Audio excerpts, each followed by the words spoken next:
Shout out to LTTV. Shout out to LTTV.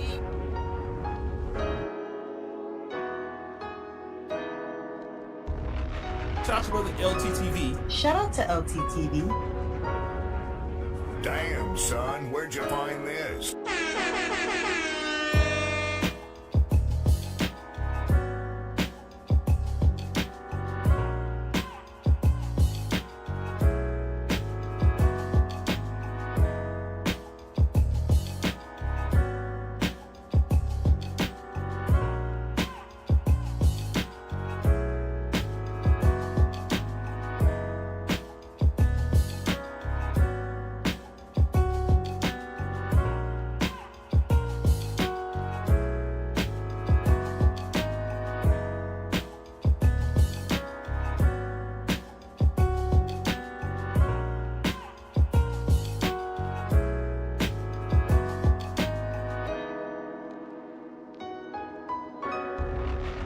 Shout out to LTTV.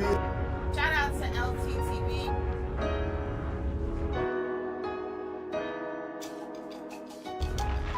Talk about the LTTV. Shout out to LTTV. Damn, son, where'd you find this?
Software engineers in their own right. Jennifer being listed as the former CEO of Davisware, a multi-million-dollar company the couple founded together. She's now the CEO of another organization she founded, Be Exponential, which is described as an online community seeking to provide tangible and realistic advice to women and mothers, specifically in navigating parenthood or life as a whole. Their website also mentions that Be Exponential was built by women for women. God damn.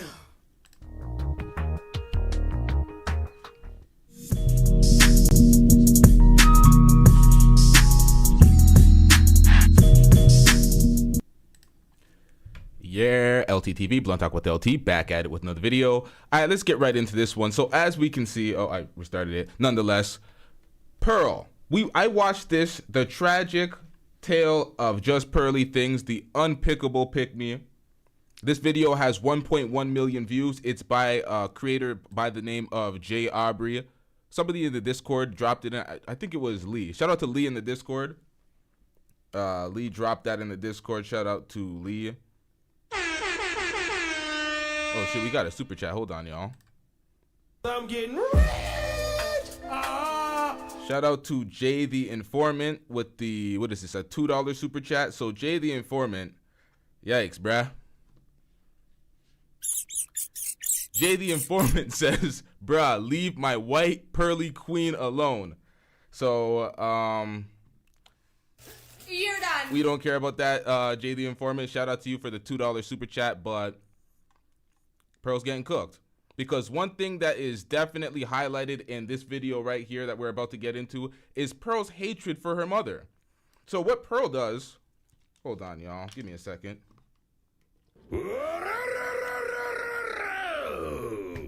What up, chat? All right, so what Pearl does is shits on and minimizes her mother's impact in her life when it comes to the workforce. Her mother was a boss. Her mother was a CEO. She was a businesswoman. For years. And what Pearl tries to do is make her a stay-at-home wife that was raising all 10 of the kids, or however many fucking kids they had in that house. So what we're seeing now is Pearl wanting women to shut up and stay home because it seems like there is some hatred for her mother, some neglect from her mother. She speaks about how her father wasn't there because her father was a businessman, so she understood the fact that he wasn't in the household, he was constantly working. She rewrote that narrative. Stop the cap. Pearl needs to stop the goddamn lies, because Pearl rewrote her mom's entire existence and minimized her work.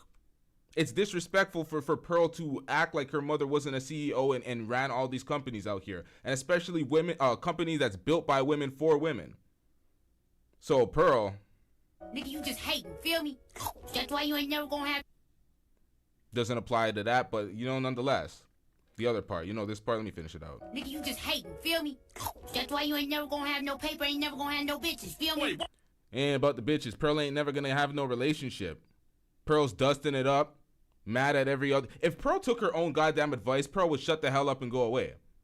She's a walking contradiction. But let's get into this, y'all. The tragic tale of Just Pearly Things. It's a long video. There's many parts and many segments in this. But I walked away from this video thinking this bitch hates her mother. I'm like, what did your mother do to you to make you hate your mother so much?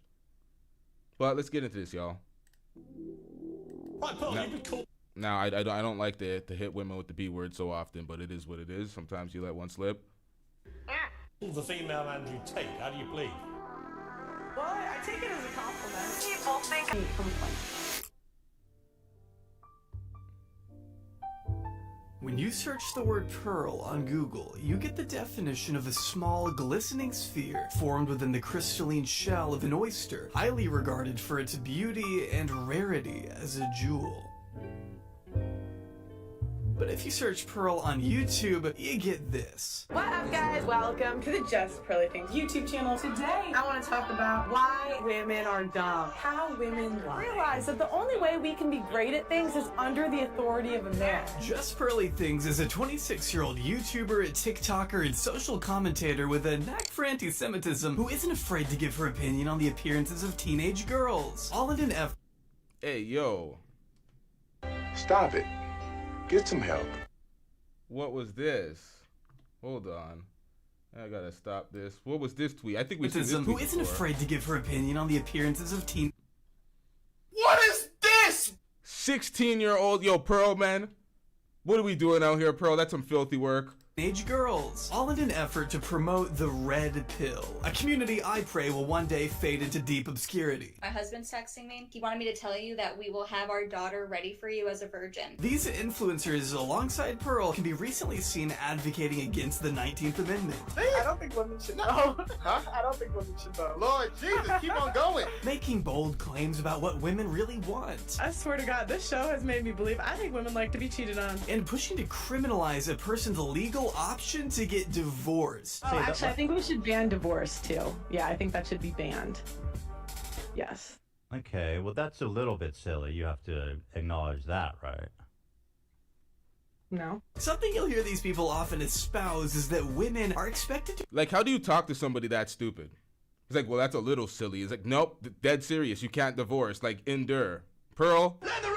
To adhere to a very strict set of arbitrary guidelines in order to be considered desirable or high value. This is a notion Pearl subscribes to as well. Only the difference between Pearl and her contemporaries is that she, if you haven't noticed, is a woman. A token of femininity floating across a vast sea of testosterone, yearning desperately for a crumb of credibility, even if it means existing only to attack and demean her own group. Which is a long way of saying Pearl isn't like the other girls, because she's worse. And let's just be honest, we're basically like big kids, right?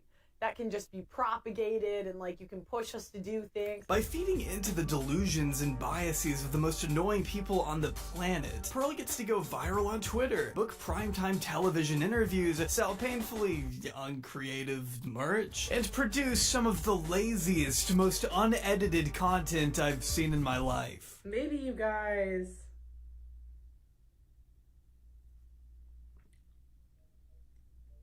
Come on, man.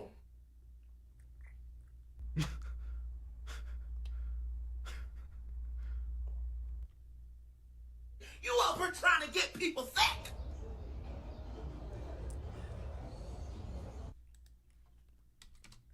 Yo, I thought I paused the film to hit the drop, but she was just taking that long with all this silence, this nonsense. What is she doing? Just boring folks, like.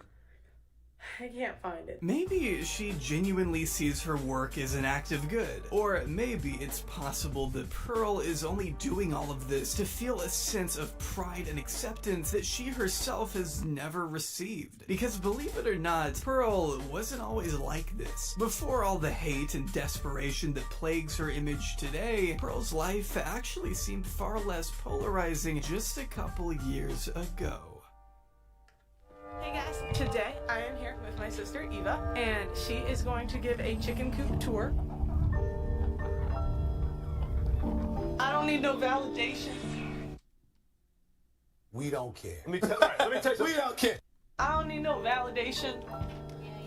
Okay, you don't need no validation. Except from TikTok. A lot of you guys have been asking questions. So I kind of ended up being like a full-time TikTok, like YouTuber by accident. I can't actually show you any of Pearl's original TikToks because her first account was banned, along with her second account, her third account, her fourth, fifth. Yeah, you get it. Pearl gets banned a lot. 2 years of work, 930,000 followers, and I have been officially banned. I got Once again, We don't care. Let me tell you. We don't care. you're trying to be a shock jock. You're trying to say inflammatory things. You're trying to say disrespectful things purposely for a reaction so you get what you get. 6 times from TikTok, you know the rules. What are we doing out here? Stop the goddamn cap. Yeah, shout out to Lee. We're going to get into those, to the things you posted in the Discord right after we get through this video. But shout out to you. banned off of TikTok. I got banned. They banned account number 3, but you can't get rid of me, baby. You can't get rid of me, baby. Account number 4. I still got banned. Free Just Pearly Things. Give me my account back. Learn the rules. In fact, Pearl is now on her 8th TikTok attempt, at least at the time of me recording this. Maybe when this vid finally comes out, she'll be on her 9th. I mean, God knows it wouldn't be surprising. But as sad as I am to be missing out on what I'm sure is some valuable content. So I said, you're a whale. You're a whale. You're a whale. You could say maybe the whale was too far, but she was a bigger woman. We can still get a good idea of what Pearl was like in 2020 by... Do you see why folks insult Pearl's appearance? Pearl tries to go viral by insulting other women, calling them whales, talking about 16-year-olds are, what would she say, 16-year-olds are more attractive than 26-year-olds? Come on out, you rapist. Pearl, what part of the game is that? You're trying to have, and all these men that are in the comments liking that, retweeting that. Go to jail, you son of a bitch. All right, hold on, man. You go to jail. Heading over to her YouTube channel, where she's attained close to 2 million subscribers and over 900 million total views just over the past 2 years. Of course, most of those views aren't totally meaningful considering they're from YouTube Shorts, which rarely translate over to active subscribers or substantial ad revenue, but we'll discuss all that in a bit. It's true that Pearl owes much of her notoriety to the likes of Andrew Tate and Fresh and Fit, who she's collaborated with on a number of occasions during her tenure in the Red Pill community, podcasting alongside inebriated sex workers, sex traffickers, and Nazis. Welcome, Nick Fuentes. But when we look back on some of her earliest uploads, we can see Pearl was actually once pretty far removed from the characters who make up the manosphere. In fact, I doubt she even knew who any of them were back when she was making things like My First Vlog, A Trip to Florida, Chicken Coop Tour, wrong spelling, and Mansion House Tour, 10 bedrooms. Okay, so I'm gonna show you the front of the house. See, Pearl herself comes from a very wealthy, sheltered background in Chicago, with both of her parents, Dan and Jennifer Davis, being quite accomplished software engineers in their own right. Jennifer being listed as the former CEO of Davisware, a multi-million... You hear that? The former CEO of Davisware. Davis being their last name, Pearl Davis. With both of her parents, Dan and Jennifer Davis, being quite accomplished software engineers in their own right. Jennifer being listed as the former CEO of Davisware. Both of them. Perfect. So what she tries to do is constantly minimize the mother's impact in the workforce. CEO, multi-million dollar company. Always minimizing it. Well, she's a stay-at-home mom. Women should stay at home and shut up. Women are stupid, X, Y, and Z. She's projecting her own idiocy on all women, or a majority of women, while she sees and she grew up with a successful mother that was working half the time. She probably did not get that tender love, care, and affection that she wanted from her mother because she was a working woman. So she's trying to put women back in that household. But Pearl really needs to Man, sit your dumb ass down. one more time, y'all. Ground in Chicago, with both of her parents, Dan and Jennifer Davis, being quite accomplished software engineers in their own right. Jennifer being listed as the former CEO of Davisware, a multi-million-dollar company the couple founded together. She's now the CEO of another organization she founded, Be Exponential, which is just— Listen, y'all, everybody knows, and this red pill fuckery has folks acting like they do not like people that have any type of money. Like women with money, it doesn't matter at all. It doesn't matter. They want them broke, working at whatever, not even having a job type of shit. Just stay at home and do all the chores for me and be my slave type bullshit. Stay at home mothers. You don't, there's no spousal support. Fuck you. We don't give a shit. When we break up on you, stay home, endure the cheating. All the bullshit you hear in the red pill space, heavily propagated by Pearl. For what reason? 2 incomes is better than 1. She grew up in a 10 bedroom house, mansion. What are we talking about? Stop leading the public astray. Trying to lead the public into dustiness. You hear Tyler Perry on the other end talking about black women should be okay with their man paying a bill in the house, not rent, not anything, a bill, a light bill or some shit like that. They should be okay with that. It's ridiculous, man. The shit that we're hearing is absolutely idiocy. Oh shit. Absolute idiocy. Shout out to Mr. C with the $10 Cash App. Hold up. Let me pull this up. Do we have a message? I'm getting rich. Yeah, we have no message from Mr. C, but shout out to Mr. C for the $10 Cash App. Yeah, we love the Cash Apps. The Cash Apps go directly into the pocket, so shout out to you. I'm leaving here with something. You know what I mean? I'm from around the way. I'm leaving with something. Shout out to you.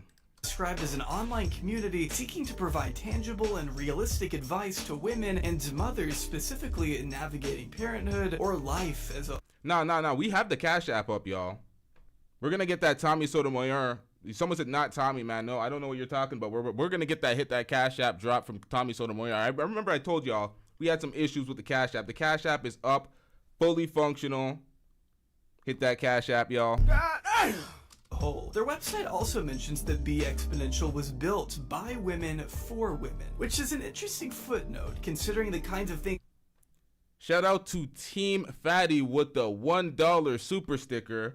Hide the money, y'all. There's poor people around. With your broke ass.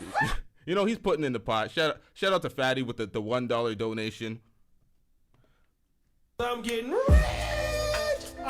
We invest all of the donations, the Cash Apps, the Cash Apps specifically, because the Cash Apps, we get it quicker. We put that right back into the business, investing into the infrastructure. We got a lot going on, a lot more shit going on in-house, a lot more in-house podcasts on the way. Shout out to everybody donating and dropping money.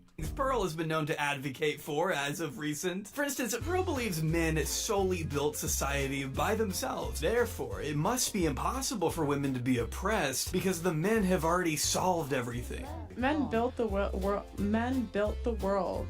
for women to just shit on them. Right. In the world that they built. They built a society that's safe. There's no wars. We have the police to protect us. When they talk about women being oppressed, it's wrong. It's not correct. She doesn't actually believe men and women. Mike Brown says, bro, you flamed the hell out of Team Fatty, but he's still here supporting.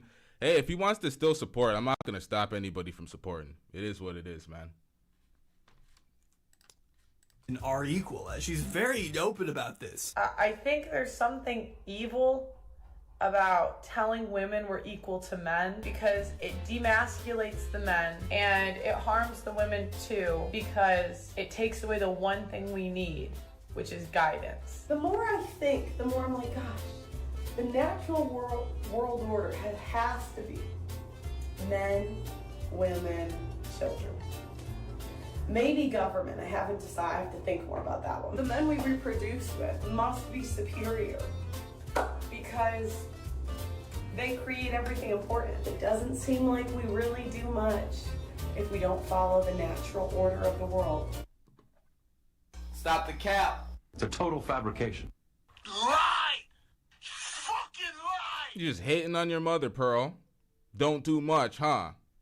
And we're left to our own devices. So maybe I'm just a sexist.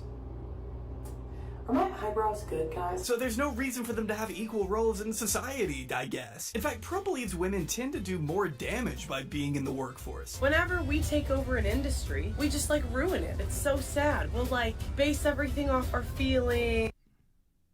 Stop the cap. It's a total fabrication. Is that what your successful mother did, running a company as a CEO while she ran into those millions and provided for you? Ungrateful. Just disrespecting women. A company that is made for, ran by, and supports women.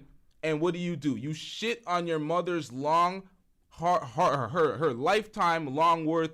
What the hell am I trying to say? What? Her lifetime's worth of work. You trying to shit on it, man. What are we doing out here? And like add an HR department, take away the competitiveness of industries. In the last 100 years, women have really taken over education. And you know what happened when we took over education? Everyone got dumber. Now they have a teacher and a teacher's aide. 2 women cannot teach the way 1 man used to teach. Stop the cap. All right, this is terrible. Shout out to Brother Jumbie with the lifelong hard work. That's what I meant to say. But you know we struggling out here. That's how bad it is. That's why I don't think therapy works when they're women. Like, women are just going to comfort you. They're going to tell you what you want to hear, where men will tell you how to fix it. But the problem is, like, women, we never want to fix it. Like, actually fix it. Yeah, maybe, ban women from the police force. If women's jobs disappeared tomorrow, society would probably be fine. But if men's jobs disappeared tomorrow, it would be rough out there. Yet here is her own mom, essentially proving her wrong, having built up a number of successful organizations, written a best-selling book, and still managed to look after and provide for 10 children all at once. Though Pearl has also attempted to weirdly diminish her mother's accomplishments and role in the company, insisting she was never the CEO, despite Jennifer's website claiming the opposite. She may have also accidentally admitted to her parents committing fraud, but that's besides the point. Wasn't your mom the president? Was she the leader of the company? What was you're researching my family now, huh? They might have titled it one thing or another. They did that to get some... Okay, so she knows at this point that she got caught. She got caught.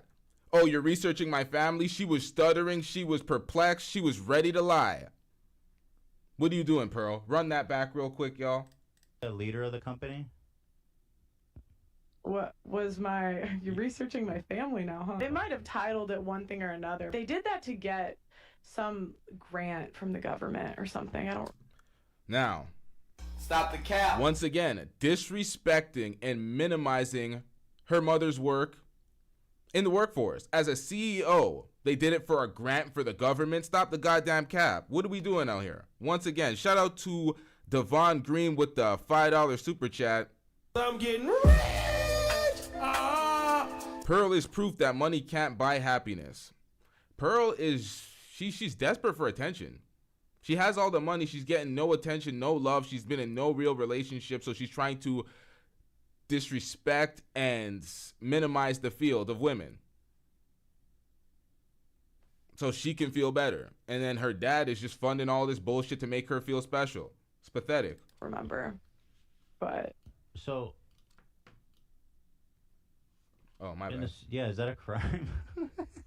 Yeah, you probably shouldn't say that on air. The main takeaway here is that Pearl got to experience a lavish childhood as a result of her parents both having high-paying jobs. In fact, one of the times Pearl first blew up was thanks to a TikTok she made about a giant water slide her dad bought her and her... Oh shit, my bad, Vaughn. See, I didn't know that was your Cash App. I'm just out here. You know what? Let me just... Siblings. Yeah, some people just live a completely different life than the rest of us. Now, I know why she thinks a Lamborghini costs 50 grand. But this was Pearl's first taste of online stardom. A glimpse into a life where she didn't have to work a corporate job with Konica Minolta selling printers, a position she absolutely hated. And it was literally like the worst sales job of my life. Like, I hated it. I hated it so much. But if she had never sold printers, we never would have gotten these wonderful song parodies she posted to LinkedIn. We just took a DNA test, turns out we're 100% the best, even when we're going crazy, cause we do see problems, that's the human in us. Bling bling. Yes, the camera loves your nastiness. And we solve them, that's a salesman in us. I'm starting to see why she hated working there. You should call me on my work phone all day when you need a printer. Yeah.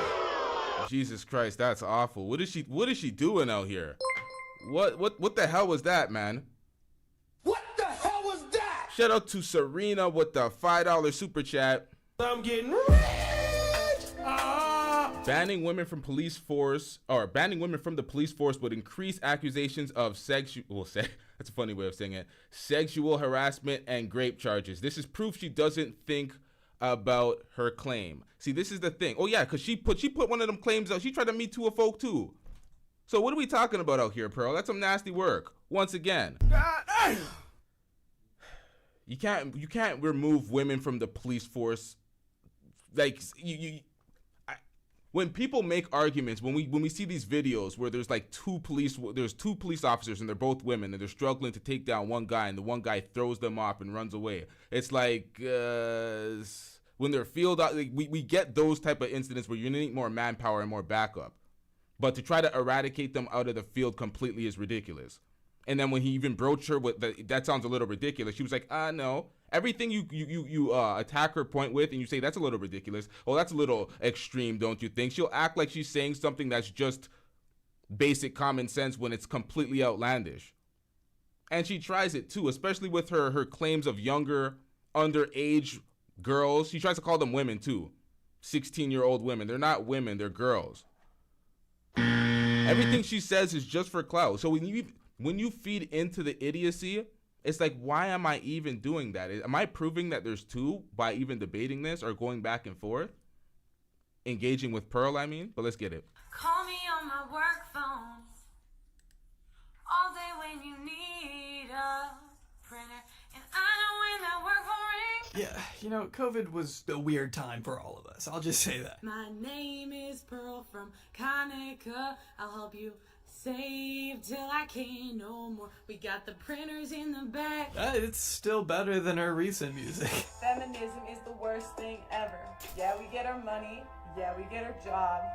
Yeah, we dumped our high school heartthrob. I'm sorry, man. I'm here to double down.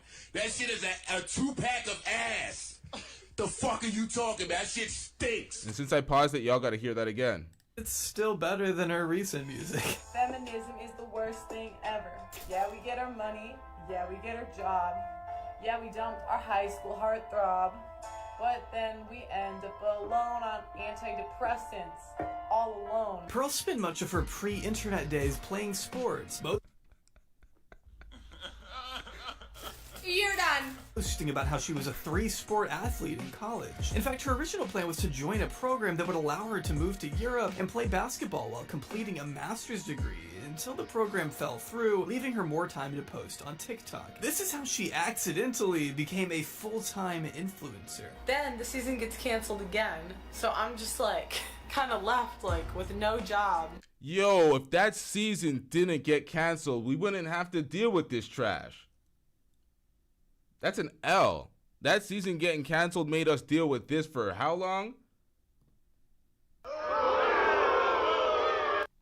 No real plan, and just like, I don't even know what I'm gonna do next, but I'm gonna take you guys with me. You'll see what happens. Something that immediately stood out to me when I was first watching these older videos is how differently Pearl carries herself here compared to now. Trading in her Lakers hoodies and sweatpants for more of a trad wife look that these red pill guys go for, maybe? These are all just my own observations, of course, but I can't help but think I'm watching two different people here. I blew up on TikTok because I was really blessed because my parents just have like really cool stuff. My dad's like nuts, so he bought this like big water slide from a water park, and I just told the story of how the town didn't want him to put him up. I think the women are dumber than the men because I think our emotions just get in the way. We're too emotional. We see a problem, we get emotional about it, where the men can just think. Maybe she's just not as passionate about the stuff she talks about today. I haven't seen you talk to an actual scholar once. You just talk to kind of random women. Mm-hmm. Right? I mean, that's fair to say. Right. Mm-hmm. So when you say you talk to feminists, you just mean like random women off the street. Not like a scholar. That's say they're feminists. I mean, after all, this really isn't her forte. Unlike Andrew Tate, Pearl hasn't quite dedicated decades of her life to misogyny just yet. She only picked it up recently. When I first started watching Red Pill content, I didn't always like it, guys. They're saying girls are whores, we're fat, and we bring basically nothing to the table nowadays. But the more I listened to the content and really thought about my experience in the world, I couldn't really say that they were wrong. According to one article I found from 2020, Pearl was first gaining traction on TikTok after just several months of creating her account. Her initial claim to fame being her breakup quiz series, in which she wrote a bunch of questions that viewers could then send to their ex-partners to fill out for Pearl to post publicly. And it was pretty successful too, posting the best answers from a pool of nearly 9,000 submissions. Telling Yahoo, I try to post the most appropriate ones. I know there are kids on this app, so the bigger I get, the more I try to keep it PG. Damn, I wonder when she stopped caring about that. What if you've only had one partner, but you had 10 abortions, you were a stripper, and you had OnlyFans? Whore, not a whore. This article, though, also makes sure to note that Pearl herself has yet to send the quiz to anyone in her past, considering she's never actually been in a real relationship. Pearl stating, I actually have not had a boyfriend that was serious enough for me to send it to, hence why I had my followers take it. The only long-term relationship I can think of is a guy I talked to for— She gets involved in all these surveys, all this internet fuckery just to get insight on relationships. She has no real experience outside of that homeless nigga that we seen her with. What's that nigga's name? Something reactions, angry reactions or something. Outside of that nigga, she has no relationship experience, and that lasted a few months, so yikes. For a couple years in college, which in itself is totally fine and normal. Everyone moves at their own pace, and there's no shame in dating later in life, except Pearl might slightly disagree. Just because you're 35 and you're single doesn't mean you'll be single at 40, at 60, at 70. Well, but the problem is at 35, you've lost all the things that men value. That's the problem, because men value femininity, fertility, and they value youth. So you can't say you're youthful when you're almost halfway through your life. Like, you can't say you're fertile when you're about to have geriatric pregnancy.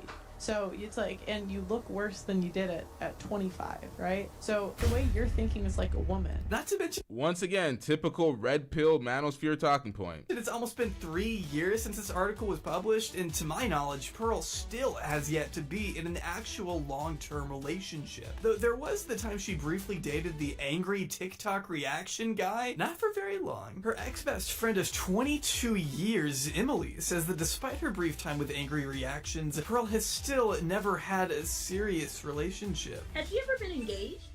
No, never. And she's never even been in a serious relationship.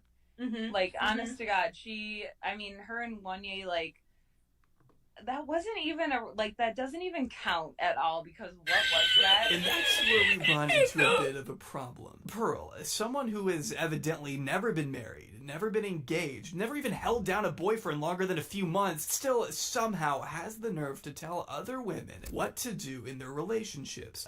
Publicly. It's her job to do that. Now, as you can see, those tweets, hold up, we're gonna have to pause. Never even held down a boyfriend longer than a few months, still somehow has the nerve to tell other women what to do in their relationships.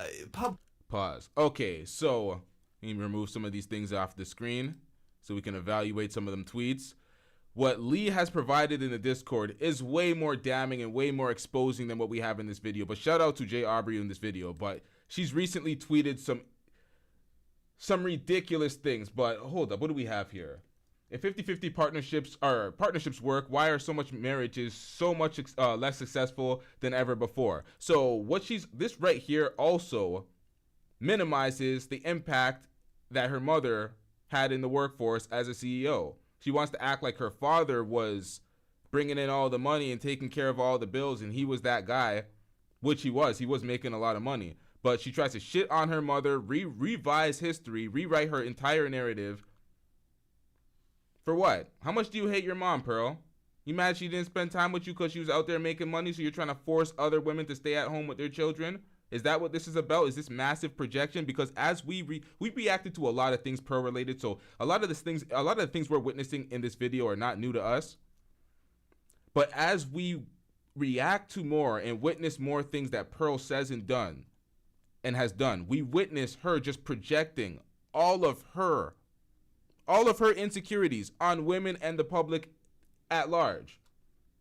That's what we see. It's her job to do that. A huge part of her brand relies on judging other people's marriages from afar. Pearl likes the idea of being married. She wants a family someday and wants to have kids. But does that by itself mean she's a reliable source on how a marriage needs to work? What exactly gives her the right to tell others how they're doing things wrong when she herself hasn't even experienced a relationship the way she thinks she wants it? Pearl's relationship advice might as well be completely fucking discarded, even by her own metric. I've noticed a lot of therapists are like older single women, and I'm kind of like, if you can't maintain a relationship, why would I take advice from you? Exactly, Pearl. So shut your bitch ass up before I get to talking shit about you.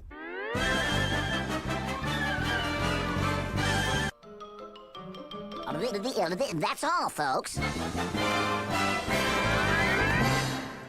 End of discussion. What are we talking about? What are we talking about? From your own mouth, Pearl. You said it yourself. Why would we listen to you? End of career, ma'am. Where has any of your successful relationships been displayed on camera? When have they been displayed, period? When have we seen anything? So your entire platform is based on this, and you're constantly on Twitter saying egregious, borderline pedo, not borderline pedo shit. If a man had tweeted the shit that he tweeted or that she tweeted, yikes, man. What is this? This is just something I've noticed. Yeah, like, why would I take advice from you if you can't maintain a relationship? As Pearl continued to solidify her position in the dating community on TikTok, she eventually discovered a man named Kevin Samuels. Shout out to D1 Hope with the $55 cash. Wait a minute. Hey, yo, what the fuck? This is a request. What the hell was that? My nigga stopped the show for a Cash App request. Who are you, buddy? What the fuck? Who? Thought this nigga's putting in the jar, but he's trying to take out? Hey, yo. Hey, yo, what the fuck? Another influencer who rose to prominence around this time for his videos on relationships, which were a tad bit on the controversial side. But if you have made it to 35 years old... Yo, what part of the game is that? Yo, I'm still perplexed, bro. Get him out of here! He's got no place in here! Get rid of him! Okay. Nigga thought I was distracted and was gonna hit the yes to that request, trying to steal money out the pocket. Hey, yo. And you're unmarried. You are a leftover woman. It's cheating when you do it. You're cheating. We don't. We just have sex. Women like you die alone. Okay, maybe a lot bit on the controversial side. But this is who introduced Pearl to the red pill, name dropping him in a video for the first time in 2021, where she discussed several of his beliefs, specifically his philosophy on cheating. People cheat, right? Obviously, if you have more opportunity to cheat, you're more likely to do it. But it's just weird to me because when I grew up, like, my dad was never like that. See, a lot of this stuff was extremely foreign to Pearl, given that her dad never fit the mold Kevin Samuels often talked about in referencing men. Her dad never drank, never smoked, never cheated, so this kind of rhetoric coming from the manosphere was like a glimpse into a whole new world. Yep, her dad did not push that high-value bullshit out on her mom, talking about, oh, I can cheat because I can exercise my options and you can't. Open on my end, closed on yours, high-value X, Y, and Z. He didn't do any of that because he couldn't, first of all, because she was also earning. But that wasn't even a thought. She tries to revise history all the time. Shout out to Robbie Privileged in the chat. Shout out to Robbie. See, Robbie is combating that nonsense that we hear over there in the sisterhood. How we be cooking the manosphere for pushing that gender war bullshit. Robbie is educating the folks in the sisterhood pushing that gender war bullshit on the other side. So shout out to Robbie. All that indoctrination, folks thinking that they're prophets out there. Got a lesbian chick who doesn't like men, talking shit on men trying to talk about women are the natural lead. Shout out to Robbie. I ain't gonna get into that. Robbie doing the work out there. Y'all go subscribe over there on that channel. But god damn it, the foolishness. I can't even deal with that, man. world, one that Pearl was clearly willing to explore. This video in particular may seem from the title that she's challenging Kevin's beliefs, but she more so just kind of says a bunch of words for 5 minutes. I think a lot of people cheat because of like situations that they put themselves in. So I don't know if that's like a disagreement or what. In my notes for this one, I just wrote down, "God damn, she rambles. She doesn't even make much of a point here, LMAO." Does that make sense? I don't know if it makes sense. I'm half paying attention to driving, half paying attention to you guys. To further acquaint herself with this community, she very much began consuming as much of their content as she could, listening to their arguments and regurgitating their talking points on her own platforms. Okay, fourth thing I've learned from the manosphere, and I'm not going to talk about if this is true or not true. Women are always willing to leave you for a better option. Stop it. Get some help. Okay, we got a super chat. Shout out to Above Ruby's TV with the... Hide the money, y'all. There's poor people around. With your broke ass. Shout out to Above Ruby's TV with the $2 super chat. I'm getting rich.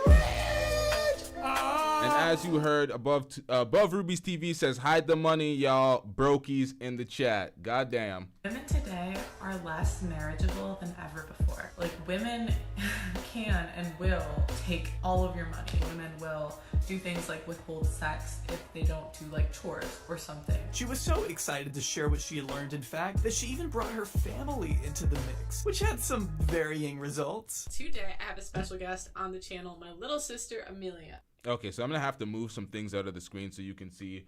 She put her 13-year-old. How old is this sister of hers? She is very uninterested, and she tries to force her to stomach this terrible red pill content. So look at this, y'all. This is what I'm talking about when I say if people take these red pill talking points and try to use them in real life, because you see folks doing it, and folks are like, what the fuck are y'all talking about? This red pill bullshit, this incel wave fuckery that takes place online and online only. You bring it out to the real world and you talk to folks and they're looking at you crazy. They're looking at you like, we don't care. Let me tell you, we don't care. And some other folks might be a little more aggressive and hit you with a, shut your bitch ass up before I get to talking shit about you. Nobody wants to hear this shit. So this is a 13, 14-year-old sister of Hannah Pearl Davis. Let's hear this, y'all. She's super excited to be here. I'm going to be showing her some of Kevin Samuel's savage moments, because she was not willing to sit down for a full clip, so. Yeah, her sister does not give even a single fuck. Just please let her go. Do you think women get upset at men a lot? Depends. Do you think they say things like men are trash a lot? Do you think that's okay? Sometimes. Really? Depends on the guy you're talking about. Do you think, but in general, do you think that's okay? Like, men are trash, like, just in general? I don't know. I don't really have an opinion on that kind of stuff. I mean, you hear that? I don't know. I don't really have an opinion on that kind of stuff, because most people outside of this internet bubble, this red pill incel bubble, they don't give a shit about that. They hear women say about things like that and they're like, come on, man. We don't care. Let me tell you, we don't care. I'm stopping my day because apparently women are saying men are trash. Who cares? This is what I'm talking about, people inheriting other folks' issues. That's what happens in the red pill space. You hear these issues propagated to you and all of a sudden it's like, oh, that's reality. No, it ain't. That's these folks' reality that they're pushing on you. Your 13-year-old sister down in front of a laptop and forcing her to watch Fresh and Fit is bad enough? They're kind of players a little bit. You ready? Stop looking like I'm torturing you. Why the hell are you gonna pay full price for a goddamn car that's been used? If I'm gonna invest into you, I need to know you are not used, man. What does your YouTube feed look like on a daily basis? It literally looks like this stuff. See, her sister even knows it's a mess. Shout out to Brother Jumpy with the $5 super chat. I'm getting rich! The fact that I can see Pearl scalp through her hair is just nasty work on behalf of her self-care treatment genetics. More Rogaine, less opinions, Pearl. Jesus Christ. Brother Jumpy cooked. Brother Jumpy, you in the chat, brother. You in the chat, dog. What is this, Brother Jumpy? Help me out. What is this? Shout out to Brother Jumpy with the $5 super chat. Yikes. Pearl's out here showing more scalp than me, and I got a braid up. You're supposed to see the scalp. Yikes. Yikes. It's like men's dating advice. You are so single. What was that?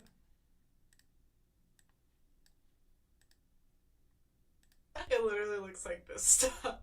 It's like men's dating advice. You are so single.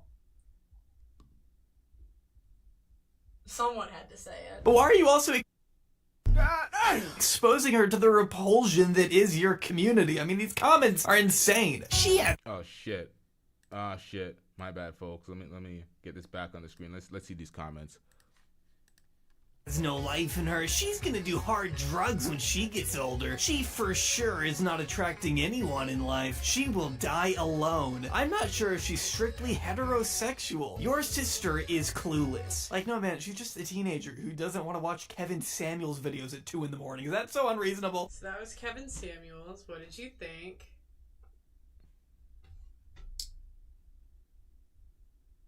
Did you think what he said was true or false?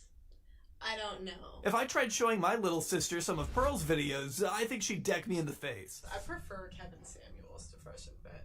I prefer Minecraft YouTubers. Watching Pearl try to get regular people on board with her new belief system is truly a sight to behold. A girl will only love a guy that's like the best she can get. But if she has a better option, like that makes more money, is more attractive, is like just a better all-around option, she'll leave her current like boyfriend or husband for them. Oh. I mean, just here you can tell her friend isn't nearly as invested in this conversation. Her friend's like, where the hell do you get this shit? You're saying a girl would do X, Y, and Z. So you're 2 women in the car. Both women could speak for themselves as a woman. What would you do in this situation? So she's like, oh, really?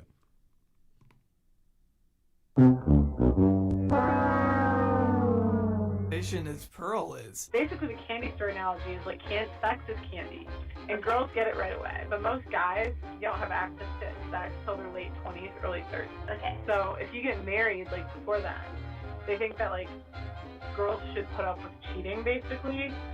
Yeah, I know. Because like it's not fair to the guys, because like now at 35 they finally put out their money right. They got to the gym for 5 years, did all this stuff. Now they get to have sex with a lot of people. So why would they only settle for one? Well, then why did they get married? Come on, candy store? The candy store analogy, that bullshit that Fresh and Fit did every goddamn episode, and the girls were like, come on, man, what is this shit? They're like, what is this shit? Come on, man. Every episode, the stupid candy store analogy. And what her friend said, why did they get married then? That's facts. If you wanted to play the field and you were late to the field, late to the candy store, enjoy the field as a single. That rips apart the logic every time, but they're like, no, I worked for it. I deserve to have you and cheat on you and just hurt your feelings perpetually. What are we doing out here? This is what I'm talking about, these dusty-ass red pill talking points brought into reality. Bring it outside of these podcasts and this internet space. Speak to a normal human being and they're going to look at you crazy. Analogy. If you tried saying that to any person who doesn't frequent incel forums on 4chan, you're gonna sound insane. When you have to keep telling your friend not to read any of what the chat is saying on your own live stream, you know you're cultivating a really awesome fan base. You can't read the comments. Yeah, you can't read the comments too. Like, you can't. Which of course has only gotten better with time. 73% of these people don't think gay people should adopt. 76% think trans people should be institutionalized. I mean, what the fuck are these questions, Pearl? It's no surprise that when you confront someone in the real world with these kinds of talking points, you don't get much of a positive response. Are women really that smart? Oh, you think we're equal? I think the men are smarter. Hell, Pearl has lost lifelong friendships. Like, the guy's just gonna take the compliment, but that's the dumbest thing to say. He just tries to act like women are all idiots just because she's an idiot and she's projecting it on women. She needs to stop it. She really does need to stop it. It's real pathetic out here. She's trying to act like all men are gonna be smarter than all women in relationships. Oh, the man is the leader. He's the head of the household. He's gonna be smarter than the woman in the house. That's not true.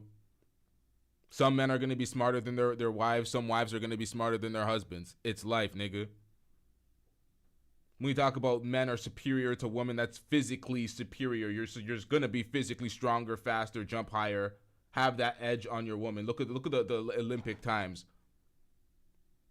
when it comes to racing. An average football, well, I can't say an average football player because there's some slow linemen. But you know what? I'm gonna get off that point. I'm really derailing and deflecting into something else. Over these takes. Her ex-best friend we mentioned earlier, Emily, being amongst the most vocal after Pearl publicly lied about her being too fat to get pregnant. So Hannah and I were friends from 2002 pre-K until last year. Yeah, they're fast linemen, but I was about to make a comparison to the fastest women on the planet compared to some receivers and defensive ends. Not defensive end. Yo, what is going on? Cornerbacks. The cornerbacks and receivers, some of them are faster than like the Olympic women sprinters because men are just physically superior in that realm, but it doesn't mean like just because you're a man you're going to be the head of the household and smarter than your wife. Like you're not getting the smarter off just by being a man. You don't get that.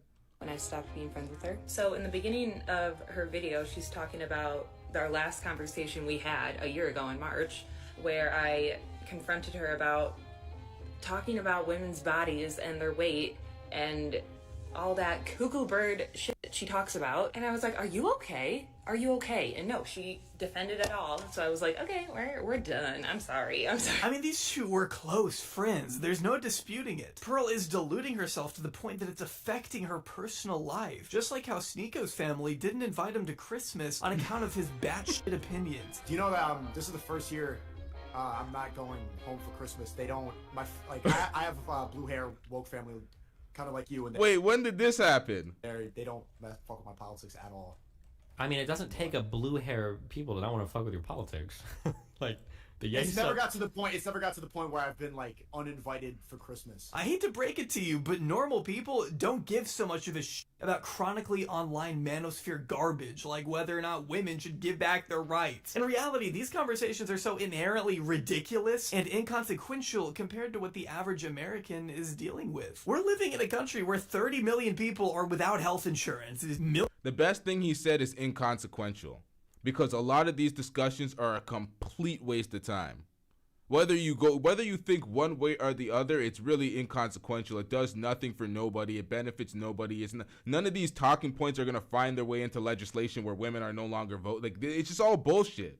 It's all a waste of time. Millions of already employed people are having to work multiple jobs just to put food on the table. Almost half the population can't even afford a decent home. I mean, you see how these conversations Pearl wants to have are kind of silly? Yeah, I get the irony of me sitting here making a video on her, but my brain is broken. So of course I'll indulge her arguments a little bit. I just want to be sure that we're keeping this whole mess in perspective, at least. Like, man, people are just trying to make it through the day. The last thing anyone wants to do is listen to JustPearlyThings tell them what age disqualifies women from finding a partner. Who cares? Also, asking this person about age probably isn't the best idea. What the fuck was she cooking here? Not that it's literally any excuse that she's doing this, because what she is doing, I can't even put into words how disgusting it is. But I've known her since 2002. I do not think she thinks that way. If she does, her all over again, I don't care. But I don't think she does. I think she does it to rev people up and to get more views and to get more money. So all that to say, I'm curious to see once she does find a husband and find a man, is she gonna keep this act up? Because is she gonna find somebody that... We don't care. Let me tell you, we don't care. Shout out to John with the $2 super chat. I'm getting rich. John says, just losers validating other losers. It's facts. Just validating them and coddling their feelings, pointing the finger at the other gender. That's facts. Shares these exact views with her, or is she gonna meet someone and be like, okay, I don't actually think this way? According to both Emily and Angry Reactions, Pearl's bizarre obsession with churning out the most mind-numbing takes imaginable seemed to happen overnight. Because a lot of people be in my comments be like, she had to have been like this when y'all was dating. Bro, no, she wasn't at all. She was not like this, bro. I mean, we know she used to be normal-ish. What happened then? How do you go from making such innocuous vlogs with your family to outright pandering to the lowest form of men on Twitter with no shame? Well, without making any It's clout. Folks get in this industry, they see a little bit of views, they're like, oh shit, this is what's getting the views. And then at some point you have to turn off the emotions and how much you care about people's feedback and the commenters. So at some point, if you're not principled at all and you don't stand for anything, you're just going to be like, fuck what everybody says, I'm doing me. And you're going to do the dumbest clout chasing moves. You're going to say the most obnoxious things for attention because you know the most salacious, most obnoxious, most egregious comments get the most feedback. The comments that people get mad at, comments that you know that you're just trying to piss somebody off, a race baiting comment, a pedo style comment, you know that's going to get a lot of engagement and a lot of people frustrated. So it's all about the views, it's all about the clout, and we're seeing everybody crash out and go outside right now. Everybody in the red pill space crashed out and went outside. Damn near everybody. Reasonable assumptions here. We know from Emily that Pearl has been consistently fixated on finding a boyfriend in the past, staying up late into the night, and poring over all the numbers and information she could possibly find in hopes of finally attaining a high-value man of her liking. It's honestly like sad because she was always trying to figure out what could she do to get a husband. I always told her that she did too much research. She was always online, like looking up relationship facts and stuff like that, and she would be up late like doing it.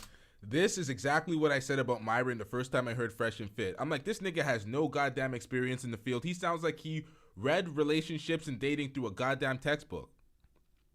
He picked up that Rollo Tomasi piece of dog shit, read that book. I can't remember what that shit's called.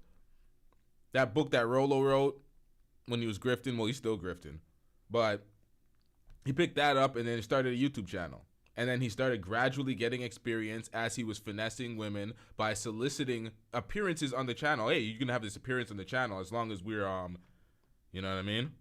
And then the girl will be like, what? And Myron will be like, giggity giggity, giggity goo. Stick around. Just for appearance on the podcast. So he was finessing the draws off of these women. Yo, this is documented. This is some slimy work by Myron. This is some filthy work. And then he chest out, did it. Well, yeah, I'm a high value man. I'm bringing my value. They're going to bring their value. Some bullshit he tried. It was some filthy work out here. It's like, that's exactly what Pearl did. And that's why she did all those surveys, all those inquiries for people why they broke up and how it was in X, Y, and Z. She wanted to have insight on relationships because she had no experience. Because who's checking for this? Nobody's trying to pick up a woman who ages in dog years. We talking about 35-year-old women are X, Y, and Z, and they're spoiled, and all the shit she talks about 35-year-old women. It's like, ma'am, you're 26 looking like a 35-year-old woman plus.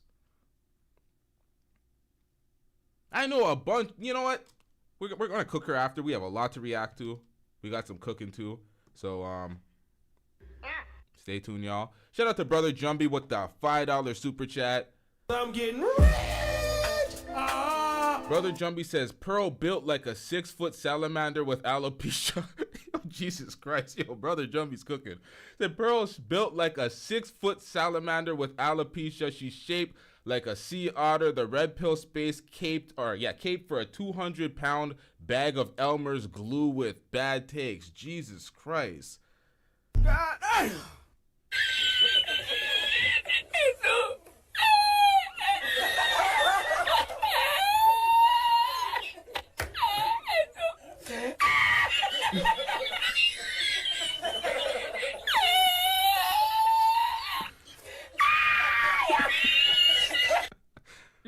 Stop. Yeah, just stop doing that. Like, let's just naturally look for a man. Which again is fine. Everyone deserves to find love. Except I don't know how she expects to do it when this is how she advertises herself to the public. Now, I'm not gonna sit here and pretend I know exactly why she pivoted so hard to red pill content. We simply don't know the definitive reason as to why she's so susceptible to the manosphere. And wait, there is a reason, and she said it herself? Oh, okay. Or even girls still ask me, like, how can you listen to this man? And I have one answer for you. Low self-esteem. Yeah, that's real. Her answer to the question, why do you listen to this? All right, one more time. Pearl built like a 6-foot salamander. And the bad takes, we're just living through them time in, time out. Sex is trash basically boils down to, oh, it's because I hate myself. From a young age, I haven't thought highly of myself. I never thought that I deserved a lot, to be honest. I never thought of myself as a queen. And I All right, she's spitting.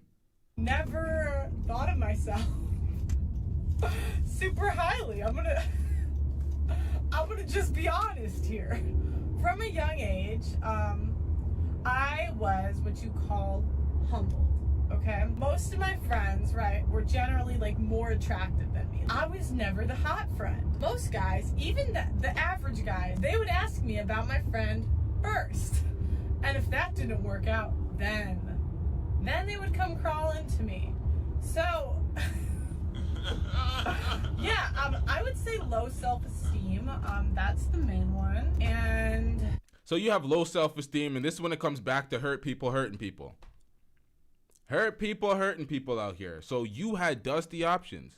You were last choice. You were the okay, they ain't feeling me. I guess we'll just backslide into Pearl's dusty self. That's what's going on with you, Pearl. So now you're calling women whales.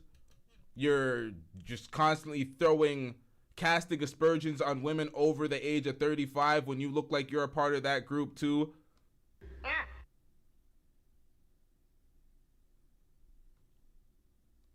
Oh shit, play, nigga. yeah, being humbled.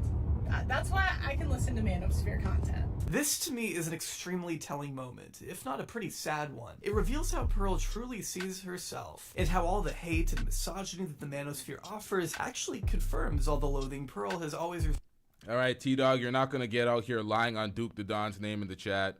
Stop the cap. It's a total fabrication. Lie!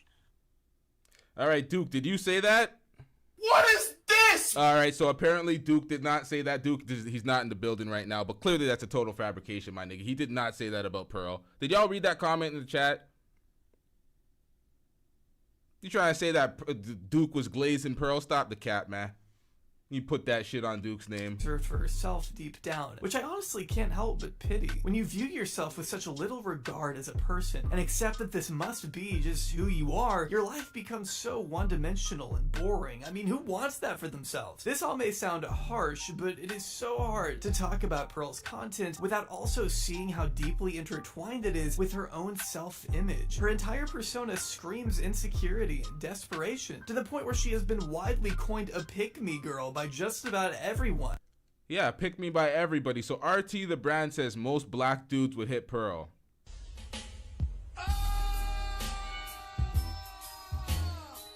All right, we're gonna have a nigga meeting real quick. I haven't done this since I was, you know what? I'm not even talking about those days. But we're gonna have a nigga meeting in the chat real quick. All black men in the chat. Put a 1 in the chat if you would not touch Pearl, and it's a hard pass. Put a 2 in the chat if you smashing. So 1 for pass, 2 for smash. 1 for pass, 2 for smash. We're having a nigga meeting right now. We're having a nigga conference. Niggas get in the chat. 1 for a pass, 2 for smash. Jesus Christ, we got a 1.5. Someone's on the fence. All right, we got the ones. Tony Simon saying y'all lying. Y'all lying. Okay, so we got, okay, wait, we got a 2. Is that John with the 2? We got the ones pouring in. Non-stop ones. T-Dog, stop lying. But we got the ones.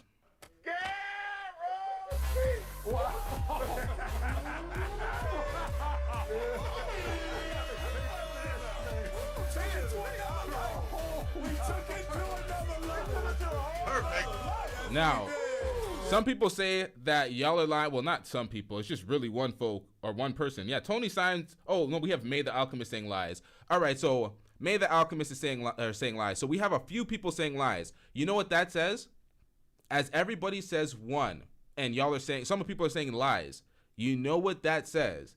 It says that most folks would pass, and the folks that are capping won't do it chest out. They lie about it. What we call that in my city is hiding the catty. That's what we call that. You're hiding the catty. That's what you're doing. You're not chest out. Now, oh, I'm not doing that. No affiliations. You walk out the crib. Now, that's not my work. That ain't my work, son.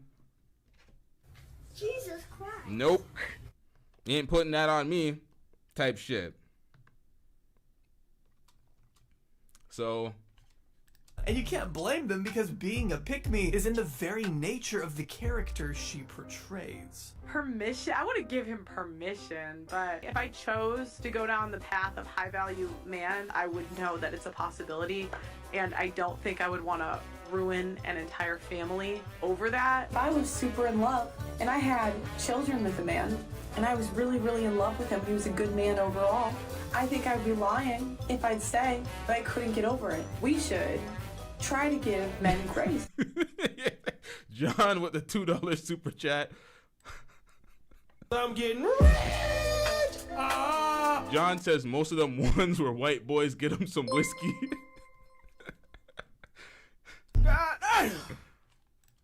I think that's part of relationships. That's part of life. Like, I think if a woman cheats, she's trying to leave you. If a man cheats, Yes. it's just like getting old. it's like a handshake. I think we can all agree Pearl needs to chill the fuck out. And maybe she can do so with today's sponsor, Vance Global. Vance Global specializes in manufacturing only the best We don't care. Let me tell you. We don't care. Now I don't need this type of market for my Kush supplies. We got plugs. All right, let's keep this pushing. and renewal orders. It helps the channel, so people.com.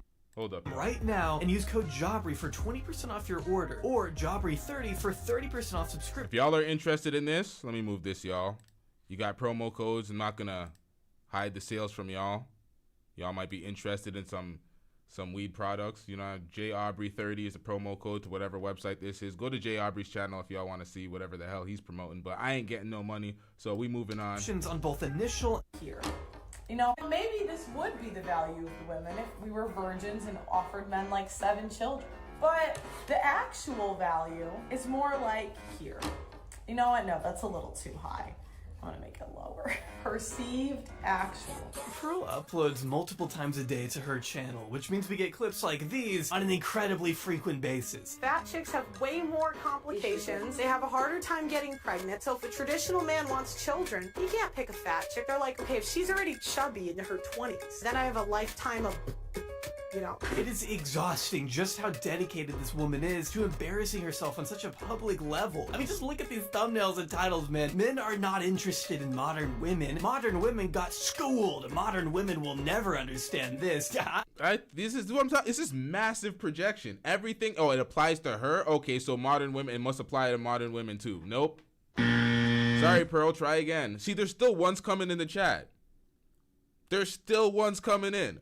Niggas is like, nope, we sick, man. Nope, nope, nope. To this day, they're still coming in. Pause. To this day. To this day. I am not shitting you when I say the words modern woman have appeared in over 600 of her titles over the past year alone. So yeah, you can say Pearl has tapped into her own little niche, which is pretending she knows everything while saying absolutely nothing. You go from an 80%, and people dispute these numbers left and right, but you go from an 80% chance of a happy marriage with 0 partners to a 20% with 5+. In one clip titled Pearl Drops the Mic, Pearl blamed birth control for turning women into hoes before going on to say no-fault divorce laws have allowed these evil women to ruin their families because social media has convinced them they deserve men they aren't hot enough for. Which might make some sense if you have the dating maturity of a 14-year-old boy, otherwise this just sounds like a lazy mess of assumptions and painfully broad generalizations of women who get divorced. Birth control allowed hoes to be hoes. The provider, the hoes don't pick the provider, they pick the chat. Then no-fault divorce allowed the hoes to leave. Then the government funded them leaving. And then social media made girls that are 6s think they're 9s and 10s. They break up their home because they think they can do better and they can't.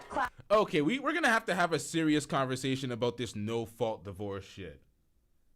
We're going to have a conversation about no-fault divorce because I know that some of y'all are probably on the side of mad at no-fault divorce.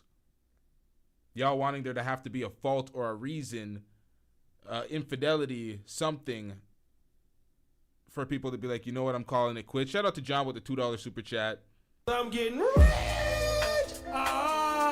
Most of these ones fucked uglier women though, so cap. All right, so shout out to John with the $2 super chat. Yeah, I don't know what these niggas. I don't know where these niggas. You know what I mean? Man, you could surmise that, but we don't know for sure.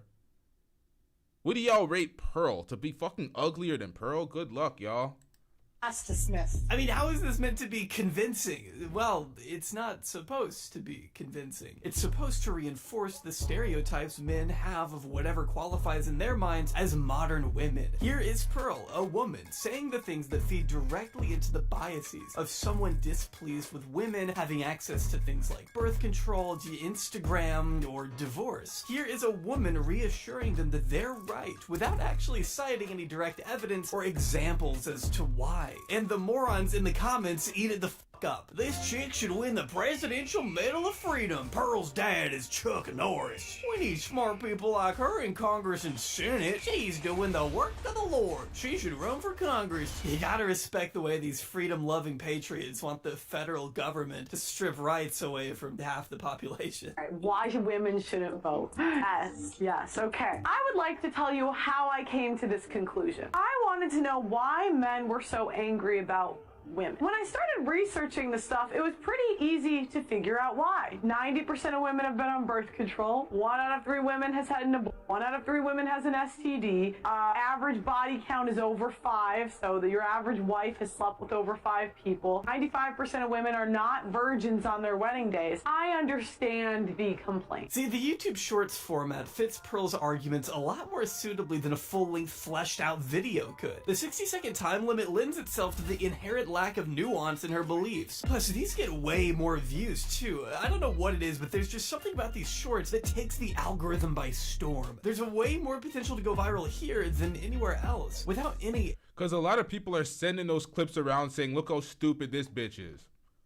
That's what it comes down to. They're like, hey, look at this dumb bitch. Hey, look what this bitch is saying. That's what people are saying when they're sending it around.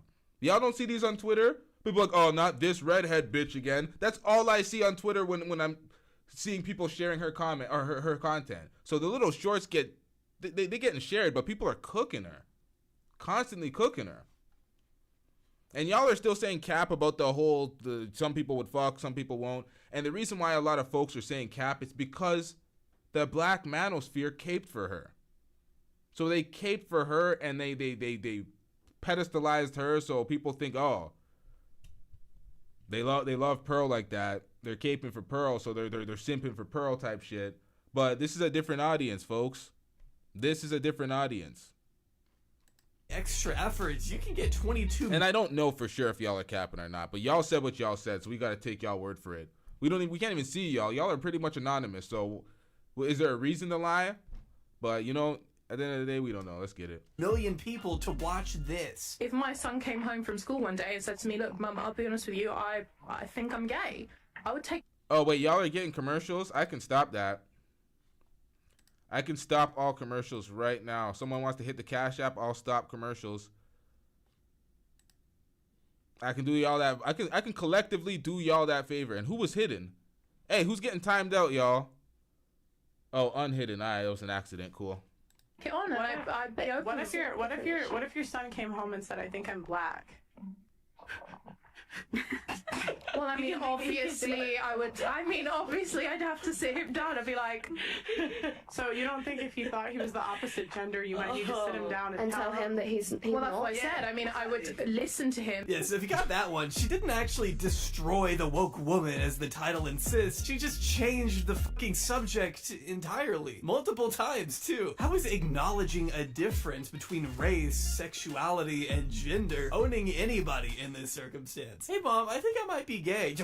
Are you black? That's not the same thing. Oh, okay, so now you want to change your gender. Are you even listening to me? Wow, children sure are dumb. I also love the way she sits there in silence as if she just made some epic clapback that left the room speechless. Like, no, they're speechless because what you just said was so mind-numbingly stupid, they're in literal awe. It's honestly pretty inspiring to think someone could be so confidently wrong on so many things. I think we can see pretty plainly that when Pearl isn't pulling random shit out of her ass, she's deliberately neglecting context to prove a point. Like, for example, here. As you can see, even Piers Morgan still has the awareness to call Pearl out for ignoring the fact that many women, back when it was illegal for them to vote, were still willing to take less opportunity because that's what they have been conditioned to accept. All right, so YouTube set up a new shit where they're trying to get these they're trying to get creators paid. That's why they're clearing house and they're getting rid of folks like Charleston White and Fresh and Fit and these folks. So they're trying to facilitate bags. They're trying to get people more ads during their streams.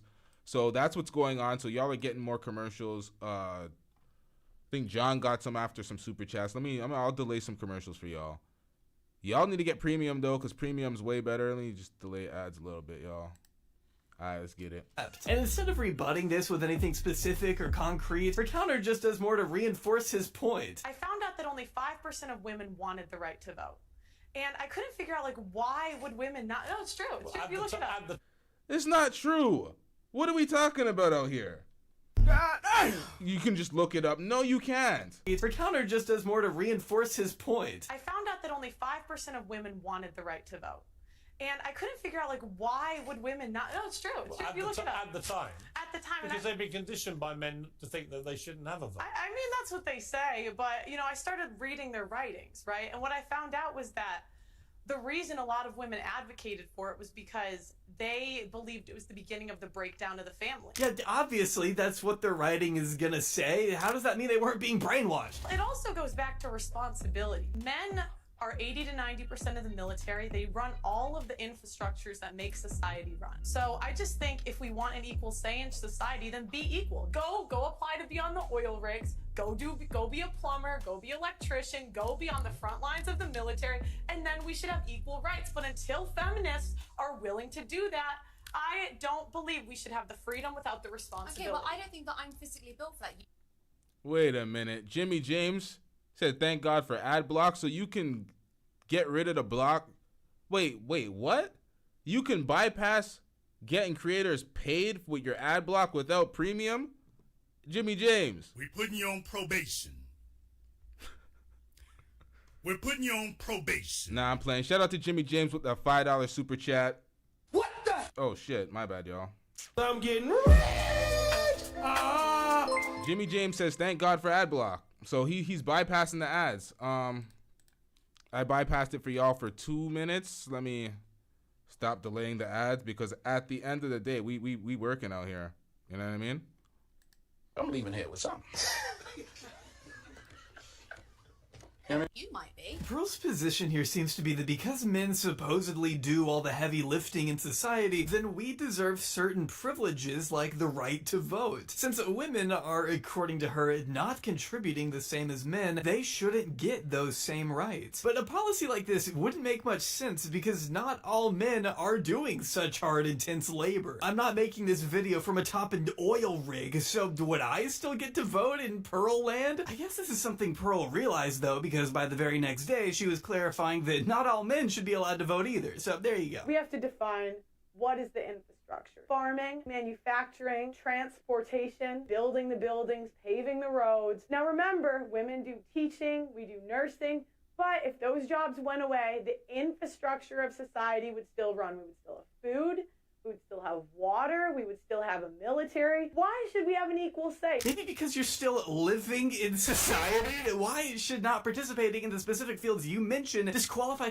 See, this is the thing. At this point, I refuse to combat such idiotic statements.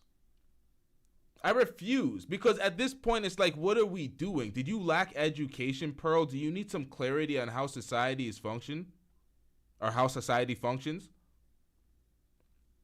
Because at this point, it's like you are being intentionally stupid to a real retarded audience that doesn't understand these things and just wants to continue to parrot them because they hate women. At some point, like any normal, rational human being can see right through this. You really have to be an idiot. Someone from choosing how our communities are governed. If everyone is affected by the actions of the government, then everyone should ideally have a say. I mean, this shouldn't even be a debate. Plus, Pearl overlooks the other countless jobs that are crucial for society to run. I mean, just the fact that she's so quick to dismiss teachers and nurses really underlines what little of a grasp she has on the world around her. If nurses disappeared, our healthcare infrastructure would immediately crumble, and if teachers disappeared, we'd all turn out like Pearl. She became friends with Winston and Clementine Churchill. Why does Churchill sound familiar? Winston Churchill did something or wrote something. British Prime Minister. Oh yeah, I wouldn't know that. She doesn't understand. You can't get rid of any of the industries of work. You can't. It's like she needs a re-education. She needs to go back to elementary school. Let me know. Maybe I'm wrong. Maybe Pearl's just a misogynist. I just hate women, and I'm just a dummy YouTuber who doesn't know anything. Yeah, well, you said that, not me. But I will say, when literal children are agreeing with your takes, it might be time to reconsider some things. Girls don't work as hard as the boys. She's red-pilled! Pearl will spout something off like, there are more sex workers in America than teachers, which has certainly been... Do you know what Pearl, that she told on herself right there? Because that girl, she said that statement and then she said, oh, she's red pill. Okay, so she's, to think like that, you have to be indoctrinated into your cult. She didn't say, oh, she's a rational thinking human being. Oh no, she's red pill. You told on yourself. And everybody that says that when they, oh, I'm RP aware, or the dumb shit that they say, it's a mess. Shout out to John with the $5 super chat. I'm getting rich. John says, also, Pearl, did you know only 1% of the slaves wanted to be free because they were only the ones that were who tried to escape, retarded ass? Did you know only 1% of the slaves wanted to be free because they were the only ones who tried to escape? Pearl, message from John. Contested. As the most recent stats on prostitution from 2016 estimate there to only be a total of 1 to 2 million sex workers living in the US compared to 4 million teachers as of 2023. But let's just be super generous and say Pearl was also counting the 2 million or so OnlyFans creators in her tweet as well. That will put the number closer to 4 million, I guess. But it's clear she's not really going off of any hard numbers. And even if there were more sex workers than teachers, so what? What is Pearl even trying to prove here? That women are less interested in teaching the next generation and more interested in being sluts? I mean, what is the insinuation? If anything, it would just prove how thankless of a job teaching has become. It's not surprising that people would turn to a job that actually pays them. If you want there to... Now listen, y'all. I'm not feeding into any of these dumb arguments. When she says these things, even what John reacted to, I paid no... I'm not paying attention to any of these arguments to even rebut. I'm just reading what I'm seeing on the screen when it comes to that super chat. I'm so checked out of Pearl's arguments. Her arguments are... be less women on OnlyFans, Pearl, then you should be advocating for things like higher wages and better working conditions. But she doesn't even want women to be teachers in the first place. 2 women cannot teach the way 1 man used to teach. They now have a teacher and a teacher's aide on average in classrooms. And it used to be 1 man, and the men used to have better outcomes. Unfortunately, if you listen to this idiocy enough, you will start to actually, like, you'll remember some of this stuff as if it's something relevant to life. You at some point, you gotta tune this shit out. This is so bad. I have not done a Pearl reaction in a long time, and I realize why. I realize why I checked out. This is exactly why I'm not doing a response to that Princella chick. My brain can't take it at some point. It's just nonstop headaches. It's like, where do you even begin to start?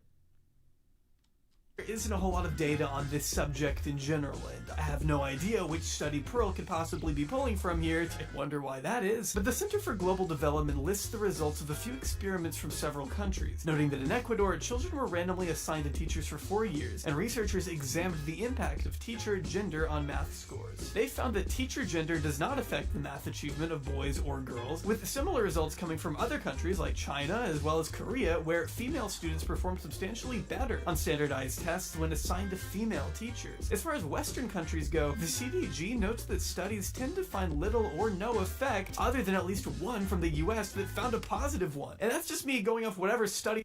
Oh shit, John, they misinterpreted your super chat because of the way I read it. And I repeated it and I didn't say also Pearl. Yeah, so that's why they're misinterpreting what you said.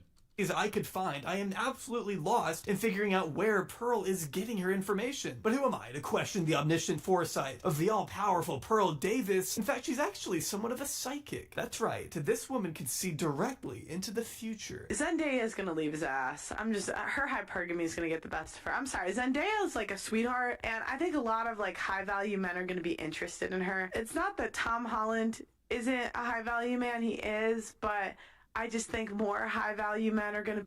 Yeah, see, I did it at a disservice. Let me do it again. See, when you have to clear it. What is this? Oh. Hold up. Oh, it's the Cash App shit. Okay, let me move this. My bad, y'all. Yeah, what John said is also Pearl. As Pearl was saying something stupid, also Pearl says, did you know only 1% of the slaves wanted to be free because they were the only ones who tried to escape? End of quote. Retarded ass.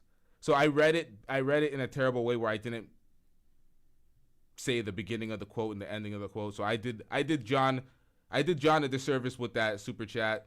Be interested, and I think she's gonna go for it. I give it 6 months. To know the exact inner workings of a celebrity's private dating life is certainly an impressive talent to have. What an amazing fountain of knowledge Pearl is. Except she's so far removed from reality, it makes me a little worried. Just take her incredibly weird and intrusive video here, where she speculates on Tom Brady's divorce from his wife Giselle. Once again, blaming their separation on the fact that Tom was making less money playing football than Giselle did as a supermodel. Giselle and Tom divorced last year. Now, there are a couple warning signs that a woman is going to leave your ass. Number one is if she out-earns you. Most women have a modern mindset where they think they are better than a man because they out-earn him. Man, you don't know the reason for their divorce, so what are you even saying? This is something Pearl has suggested in the past, that women... She just reaches to apply that same red pill talking point to every relationship when that's Tom Brady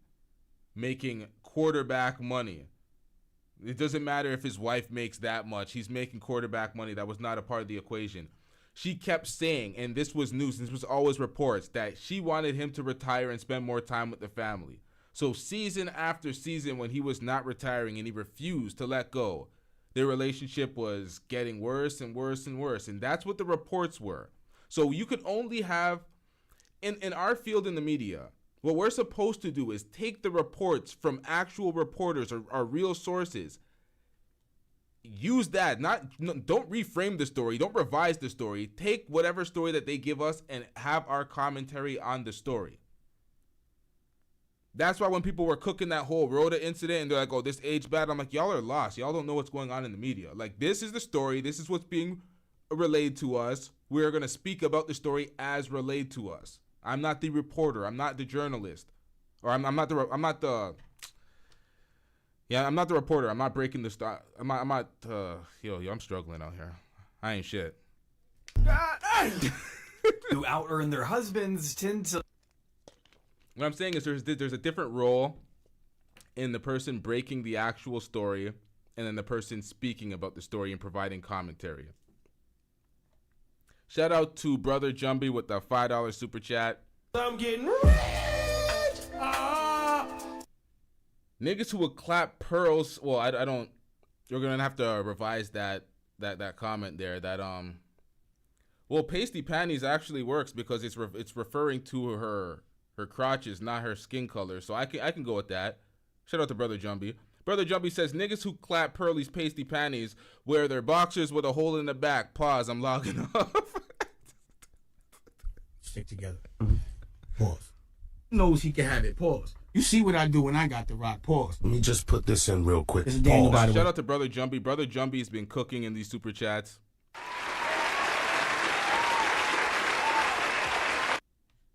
Believe them. That's one of the number one predictions. Yeah, so as I was saying, when you break the story, you have a... What the fuck? Yeah, when we're speaking on these stories, man, we're not breaking the stories. We're speaking on the story as is. So whatever commentary we provide is in relation to what the reporter provided us with. She just wants to spin her own narrative. Oh, it has to match the red pill point. So she left because she made more money, and that's what it is. Regardless of what the reporters provided us, the insight that they provided us, we're just going to make up our own narrative like mediocre tutorials and reviews did with the brick. That's why when they're saying that shit aged bad, it didn't age bad. The man made up a narrative. You're not going to say, oh, she got hit with the brick because she was slapping people. And then when it turns out that she didn't get hit with the brick, oh, LT, you were wrong. Stop caping for her. She didn't get hit by the brick. It's like we're going and we're providing commentary based on the report. You ran your own narrative. And then you didn't get that, oh, you wrong about this shit. You try to act like you were right after when you fabricated a tale. Oh, she slapped the man, then she got hit with the brick. She never got hit with the brick, so the slapping the man, that was null and void as well. But folks don't want to keep it a stack. Folks want to get on here and cap bring their clowns in the comment section and just repeat utter nonsense. But let's get back into this, y'all. Of divorce. If a woman out-earns her husband, she is more likely to leave. But there's a reason Pearl doesn't cite any sources when she says things like... RT the brand says, nah, she made up a narrative. Let me clear this up real quick before we get right back into this. She made up the narrative. All the reporters and all the reports reported it as this woman got hit with a brick and she's calling out black men X, Y, and Z. So as the Shade Room covers it, as the Breakfast Club covers it, as all these large, normally reliable media sources cover it, us in aggregate, we take the report and comment on the report. Other folks want to create their own narrative and be like, oh, she's X, Y, and Z. She's a misogynist or a misandrist. She hates black men. She does X, Y, and Z. So that's why they spun their own narrative. And that's what I was calling out. So when people say it aged well, I'm like, you're not in the media. You don't know what you're doing. I'm going to provide commentary off of the news, not off of my conjecture. I could say, oh, I think this is what it is, but I'm not going to report it as this as is what it is. Do y'all get me? Shout out to Lee with that $10 super chat. I'm getting rich. Lee says, thank you for providing quality content. Shout out to Lee with the $10 super chat. Providing quality content even when I'm struggling. So shout out to y'all. Like this. According to sociologists from the University of Wisconsin-Madison and the University of Pennsylvania, the divorce rate for couples RT the Brands, you're trolling me. So wasn't he just commentating on the reports? No, he was making up his own narrative. He sat there. I broke this down in the video, y'all. Mediocre Tutorials and Reviews sat there and contrived his own narrative. He said, oh, this video is where she slapped the man and then she was hit with a brick after, so she thinks it's okay to just slap men and not get the repercussions. That's what he said in his video. He provided a video. He said, I can't play this due to YouTube guidelines, and this was the slap. But the slap was a skit from her TikToks. All of us played the video. It wasn't against YouTube guidelines to play the video. He made up and ran a false narrative because he's just trying to pander to his audience of men. His red pill audience. Come on, man. It's not that complicated. It's relatively simple. Shout out to Brother Jumbie with the $2 super chat. I'm getting rich. Brother Jumbie says, Pearl look like, oh, I guess Pearl. Pearl look like she wears bologna scented perfume. Jesus Christ. Married in the 90s with female breadwinners has fallen to just 4% higher than those with male breadwinners, which is Yo, Brother Jumbie, we're gonna have to take away your super chat option, bro. You be cooking her too much, man. We're gonna have to get Brother Jumbie to call in and speak on the mic because he's cooking her more than me. What's going on here, Brother Jumbie? What is this?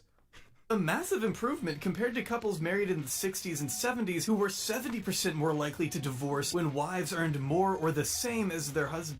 All right, so this is exactly what it is. Yes, LTTV, based on the facts available at the time. Sorry, some people pretending like they do not understand you.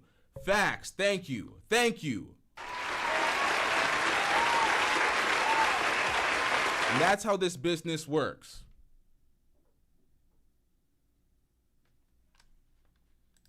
Marriages with female breadwinners are actually succeeding way more today than ever before in the past. But that's not the kind of context Pearl would give you because it doesn't fit her overly simplistic view of the world. By ignoring the circumstances around a set of data. Nah. I was just capping about that Brother Jumbie super chat. Brother Jumbie could keep them coming. Pause. Stay cooking, Brother Jumbie. I ain't trying to dim your shine, nigga. Let's get it. Pearl will often use real numbers to arrive at a faulty conclusion that fits her narrative. Not to mention there's basically zero indication that money played a role at all in Giselle leaving Tom Brady. Back in reality, Giselle has stated, sometimes you grow together, sometimes you grow apart. When I was 26 years old and he was 29 years old, we met, we wanted a family, we wanted things together. As time goes by, we realized that we just wanted different things, and now we have a choice to make. And that's basically all we know. They've otherwise kept things pretty private for a reason, and I don't think we should know anything more than what they're willing to share, nor is it appropriate to speculate. And it certainly isn't appropriate to manipulate their story to fit your own agenda in front of 500,000 people. Now, why is it rumored that they divorced? Oh, he was working on his career too much. But the funny thing is, if the men were not working on their careers, we would not want them anyway. And what you can see is this is a control tactic of modern women. The way Pearl is speaking here, you'd think Giselle hates Tom with a burning passion, which is completely untrue. As she stated herself, she still loves and wants the best for her ex-husband, hands down. Going on to say that rumors circulating about them are actually very hurtful and the most ridiculous thing she's ever heard. Pearl also refuses to believe that Tom could have possibly done anything to warrant Giselle initiating a divorce, despite there not being enough reliable information to indicate that. She's just pinning total blame for a situation she doesn't understand onto a woman because that's what's most convenient. And then she has the nerve to craft an entire narrative. That's because that's what they do in the red pill. It's always the woman's fault. That's how you pander to the red pill incels. It's not ever your fault. The accountability is not on you. It's always the woman. Oh, the woman's going to change. She's going to run off with half of your money. In an effort to generalize more women. I mean, do you see a problem? Like, this is what she does. He can do everything right, and his wife will still divorce his ass. Women are never happy. You can give a woman everything she wants, and she will never be happy. I mean, Pearl is literally just writing her own fan fiction about a celebrity couple she will never meet. The title is just blatant clickbait. Not once during these 7 minutes of absolute torture. Y'all remember when she tried to do that to LeBron James? She tried to put apparent rumors of LeBron James cheating aggressively on his wife. And she was the only one running with that story. So once again, Pearl fail. A casual and frequent Pearl L. Does she give even a single example of Giselle getting furious at anything? You're just using famous names to Trojan horse your putrid beliefs because nobody cares what you have to say otherwise. And as a Cowboys fan, I hate the Pearl is making me defend Tom Brady. But reinforcing parasocial relations. All right, we got something that I have to we got to pause the show because this is a very long video we're reacting to. We got to get into something that Lee dropped in the Discord earlier. I've been taking too long to get to this. This is terrible. This is mine. Wait, what? Hey, yo. What's going on in the Discord? Hold up. Let me pull this up, y'all. This is pretty egregious. She hits people with the trust me. Just trust me. I'm going to give you this dumbass statement, but just trust me. No facts, nothing to substantiate the claims. Just trust me. So let me pull that up. Hey, Lee, where did you put that in the Discord? I just had... You know what? Let me get back to the video because I thought I had it. Apparently, I don't. We're going to get right back into it. Relationships with football players honestly pales in comparison to clickbaiting a person's actual death like she does in this video. What up, guys? Welcome to the Just Pearly Things YouTube channel and welcome to Pearl Daily. We have a OnlyFans model who died trying to be a whore.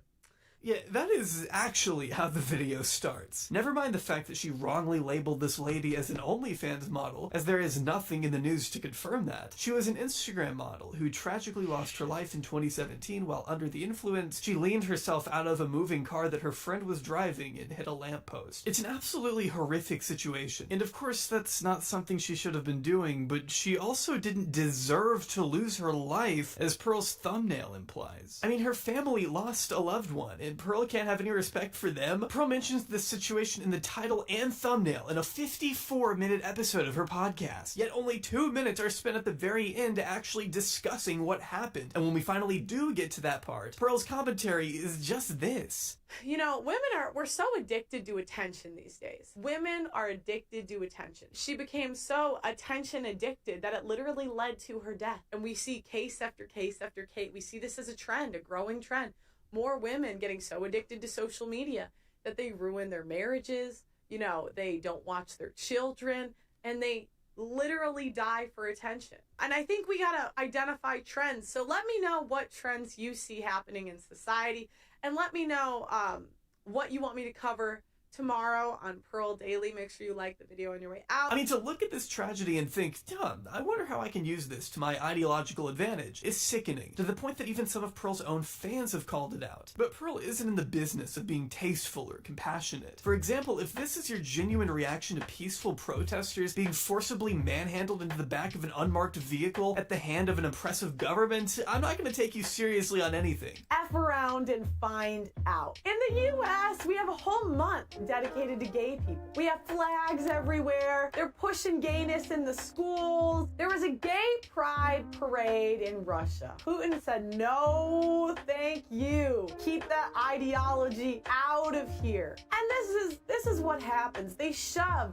the LGBTQ plus down your throat. Shoving their agendas down our throats. You're by holding a fucking sign? Are you really that threatened, Pearl, by a person standing? These people didn't choose to be oppressed. They're trying to be recognized for who they are. They're embracing their true selves in the face of a very real, legal, and physical danger, which is leagues more courageous than anything Pearl could even dream of doing for herself. China has also shut down the Beijing LGBT Center, the last large LGBT organization in the country. I really think the US should take note. She's unironically advocating for the imprisonment of people on the basis of something they cannot change, which is some Nazi shit, Pearl. That's just some Nazi shit. I hate to break it to you. Where is my straight pride?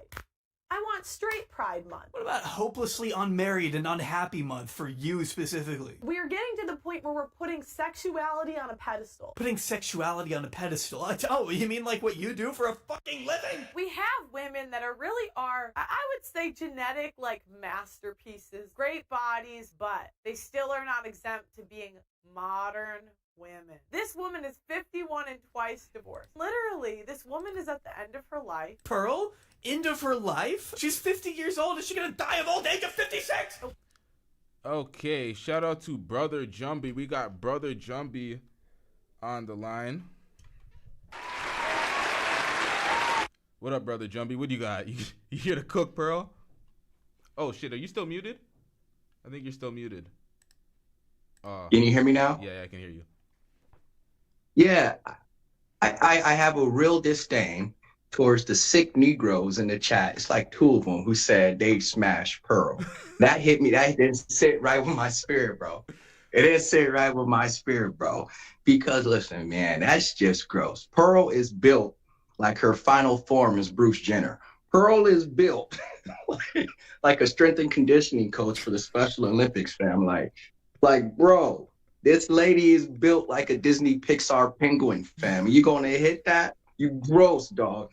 I guarantee you catch this woman after a night of clubbing and you go and clap those pasty flatbacks. The whole room gonna smell like a goddamn bologna sandwich, fam. The whole room. She got the hairline of Gary Busey. Her shit back here. Her shit back here, bro. And these niggas out here talking about they going, something wrong with you niggas, fam. Like out of all the mid broads, the below fives, the butter faces, the mud ducks, and the swamp things, you're gonna pick a 6 foot fucking mattress monster to cape for? You're something's wrong with you, bro. Something's wrong with you. She wears a size 13 in men's. I put my left arm on that. Have you seen this lady's foot, LT? God damn, what is wrong with these niggas? Like, this the type of shit right here, when I see shit like that in the chat, this the type of the shit that make me want to go far right conservative and just hate niggas, fam. Like, what are you doing, bro? Yo, those are not the normal chat niggas that are saying that. Those are some agents from Pearl's chat. There's somebody that I've never seen in my goddamn life in the chat putting smut on Duke's name, saying Duke would clap those cheeks, trying to disrespect Duke's name. Like, yo, what's going on out here? I don't believe those. How you gonna do my brother? How they gonna do Brother Duke like that, man? That man is not gonna sacrifice everything that Igbo have went through to mess with a goddamn. This is not the women that Martin Luther King took a brick in the face for, fam. Y'all gotta level up, bro. Oh my God. Y'all gotta level up. And that's all I want to say to you sick Negroes.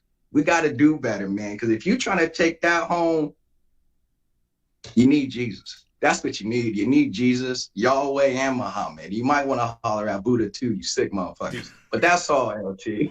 Shout out to you, brother Hey, Jumpy. keep cooking. Respect For for sure. calling in. John says, Jumpy, you lucky I am at work and can't call in. What do you got? Oh, he's dropping off the line. Shout out to John with the $2. I'm getting rich. Now, salute to brother Jumpy for calling in and cooking Pearl. Now, I got to get back to making these clips. I gotta make some clips. That definitely needs to be a clip. Brother Jumpy calls in and gives Pearl that work, cooks the niggas that say they would smash. Y'all niggas need to be ashamed of yourselves. Y'all are under review.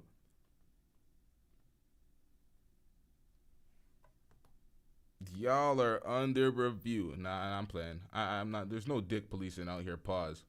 But I don't believe that those are normal chat niggas. I'm gonna keep it a stack with y'all. I don't believe that these are normal chat niggas. Who was the person that provided a 2 in the chat? That person got timed out expeditiously by Moxie getting fly at the mouth, I believe. But someone else put a 2 in the chat. Could you put your hand up?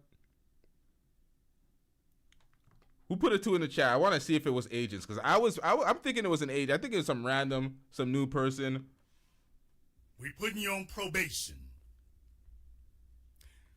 We're putting you on probation. Yeah, T Puppy or T whatever the fuck it was. I never seen that motherfucker in my life, man. They ain't hiding out. Yo, Moxie put them on probation already. Moxie timed the nigga out. So, oh, T-Dog as well. Is T-Dog a normal person? Is T-Dog a normal? Is that a regular? Oh, John put a 2. All right, so John's one of them then. So it's not all agents. Nah, John didn't put a 2. John put a 1, man. What are we talking about out here? You know what? Let's get back into this. What does life look like at 70 for her when her looks are? Now there is some dudes that would smash Pearl.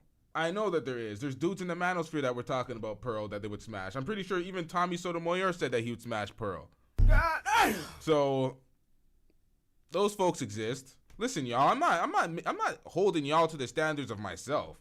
I'm not saying y'all all have to have my standards. I'm gonna keep it a stack with y'all.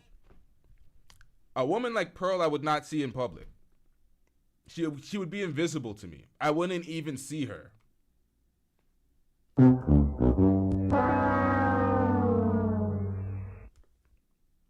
Y'all hit the like button for black men having standards, not the Dusties in the chat, y'all. Whoever put a 2 is Dusty, man. Get your standards up, bruh. Pearl. Not a Pearl, not a theoretical Pearl. I'm talking about the Pearl would you smash, and y'all are saying yes. Goddamn. But at the end of the day, it's y'all. I ain't stopping y'all. Stop it. Get some help. Actually gone because I don't know. Maybe she'll look good at 70. I don't know. Yeah, you don't know. That's the whole point. Pearl's ideology and Yo, chronic introvert. Last time you said I was on crack or something. Who was on crack? Chronic introvert says you would see her, she glows. Now chronic introvert, I'm starting to question you. Chronic introvert. What is going on, Chronic? You've been caping for these red pillars. What's going on? insists that unless you marry young and begin popping out as many babies as you can physically muster, you aren't living up to your full potential as a woman. I mean, for fuck's sake, she suggested prosecuting anyone who does OnlyFans. I was thinking if they made OnlyFans illegal, the influencers couldn't do it so openly. I reserve the right to prosecute you. By painting with such broad strokes, she's obviously ignoring the population of women who do manage to be happy in spite of not starting a family of their own. Maybe not everyone wants to wear trad dresses and cook for their husband instead of following a career path of their own. Although you definitely can do that. No one should ever stop you from living however you want to live. It's childish to assume everyone wants exactly what you want. Yet Pearl, either willfully or otherwise, simply refuses to. Alright, so Chronic says he would never smash a white woman, but that's just him. Except that there are women out there who are content with straying away from the rigid, conventional guidelines she considers to be natural and necessary for society to function. I mean, isn't that what Pearl's doing? She's self-sufficient enough without a man, I thought. I literally think that if I didn't have my dad helping me with, like, you know, the YouTube channel. I'm a woman. I would just like, you know, flop and just like chill out. Well, never mind. But it's not like every woman on earth needs a man. You see the way she just says that? Well, I'm a woman. I'm just going to flop in X, Y, and Z. She thinks that women all have... Oh, you said I need a password? The password is test with a capital T. We did that to keep Feets out, but Feets can obviously read. She's trying to act like all women have this rich father to fall back on that's going to take care of her for the rest of her life. Oh, I could just flop. I'm a woman. That's not reality for women out here. Women have to be involved in the workforce as well. They got to go to school. They got to go to work as well. Help them build a basic fucking bed frame from IKEA. I'm telling y'all, the Red Pill, they only sell OnlyFans thoughts and high-value men. Men are all the high-value men, and every woman is just a basic OnlyFans thought. They could just fall back onto, oh, some rich guy's going to take care of me. So all women, that's what the message is. They're not saying all, but they're saying generally women have the ability to just, oh, I'm going to have some rich motherfucker just take care of me.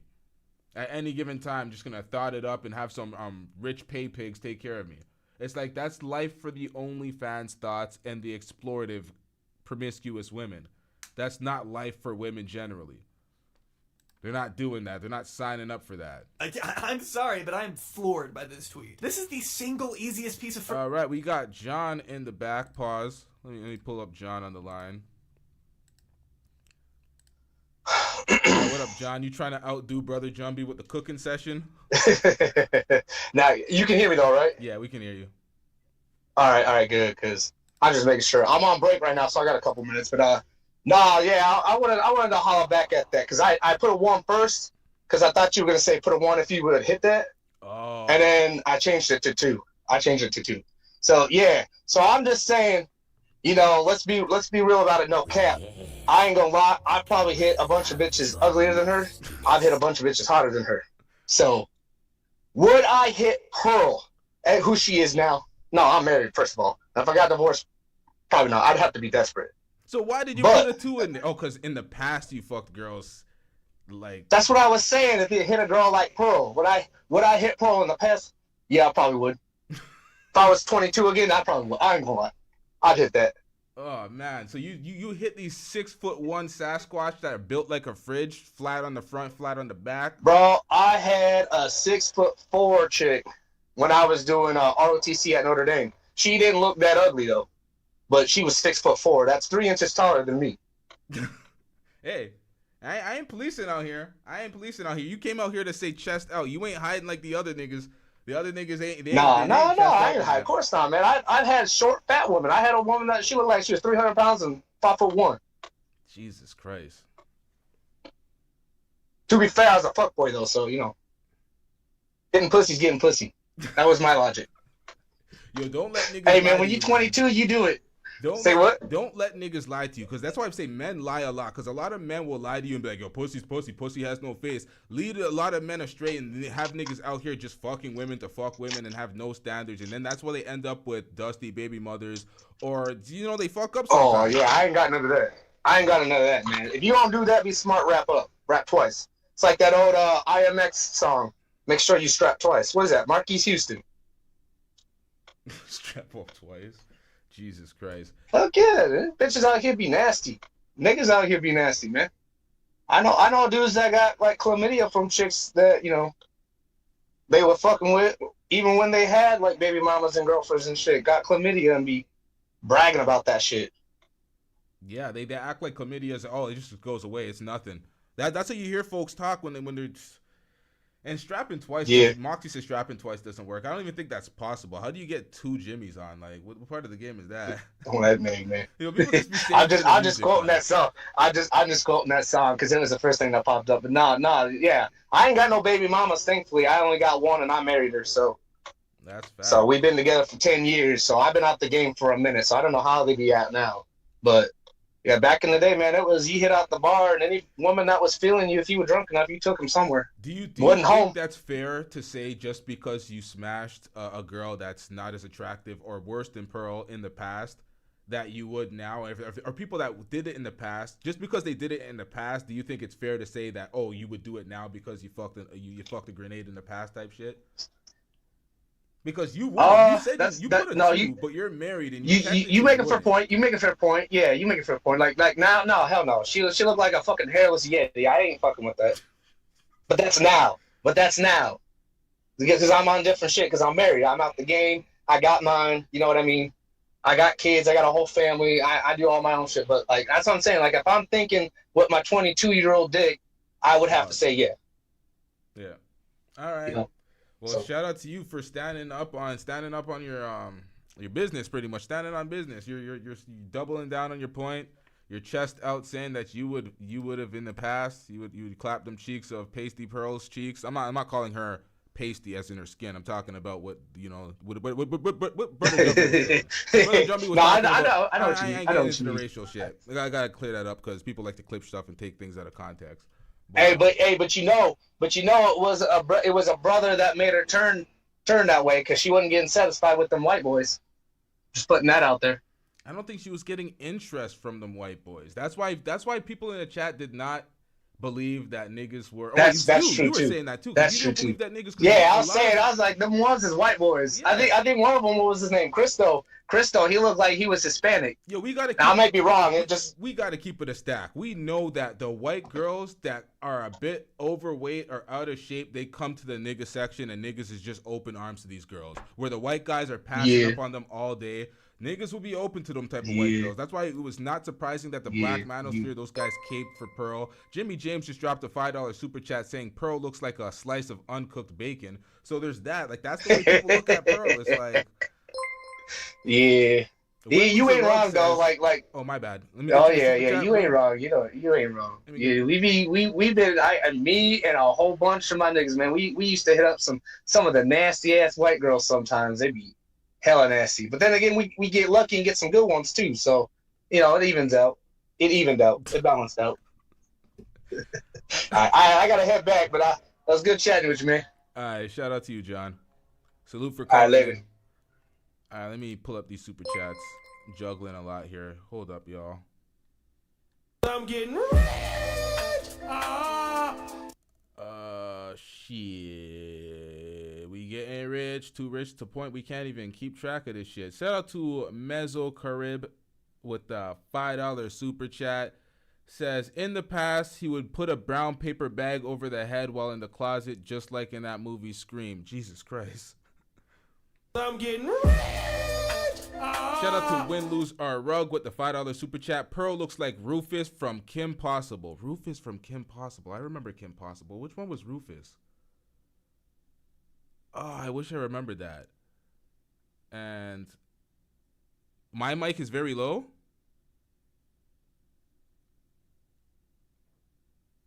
Has it been low the whole time, or has it been...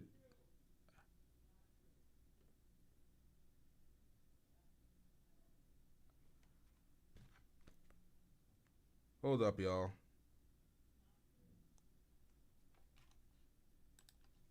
Hold on. Give me a second.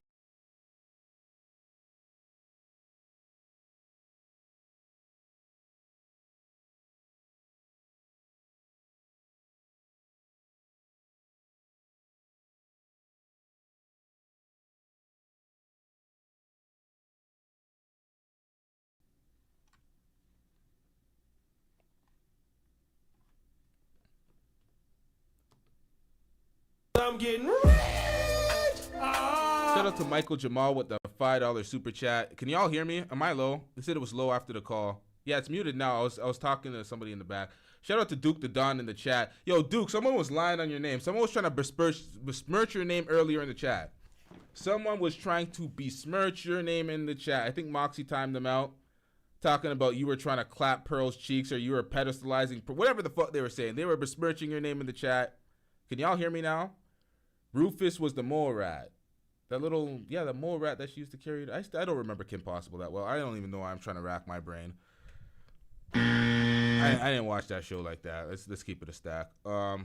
Furniture to build, and you're saying you need someone else to come in and save the day? Oh my God, pick yourself up, Pearl. Why would you admit to that? But she can barely go on one podcast without telling on herself, without revealing just how limited her perspective on the world really is. Despite making it her entire brand, Pearl doesn't really know. Now, chat, put a 1 in the chat if y'all can hear me well in relation to the video that I'm playing. If I'm low, put a 2 in the chat, y'all. We got to do a quick mic check because things kind of got realigned after the video. That happens sometimes. One's in the chat if y'all can hear me well in relations. 2 if you cannot. What guys look for in a partner. She thinks she does, but that's because she's either hanging around the wrong people or... So y'all hear the footage now, and now y'all hear me. So we got 1s in the chats. We got a few 2s, kind of low. The video is way lower than me. 1s in the chat. All right, so I guess the call. I guess John's mic was louder than... I don't know what happened. We're getting 1s in the chat, so it seems like the volume is good, but we don't know. Shout out to John with a $2 super chat. I'm getting rich. Says Rufus capping for... I guess you meant caping. Caping for Pearl's Ron Stoppable looking ass. Yeah. Rufus caping for Pearl's Ron Stoppable looking ass. So you said she looks like the dude, and that's funny because... Yeah, I remember Ron Stoppable. That's the dude. Lee sent me some shit in the Discord. I hope y'all are in the Discord, in the general tab in the Discord, with Pearl looking like an entire man in those clips that Lee was sending.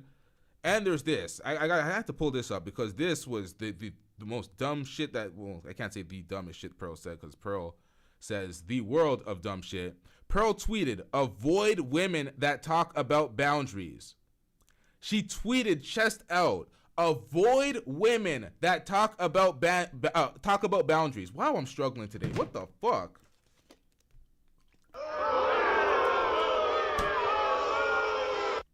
All right. Avoid women that talk about boundaries. And then she said, "Just trust me on this one, LOL." Just trust me. She hit folks with the just trust me, bro. No insight, no reason, no rationale. None whatsoever. Avoid women that talk about boundaries. Those are the type of women that you might want to talk to. You might inquire on those women talking about boundaries. Relationship, there's all sorts of boundaries that need to be respected.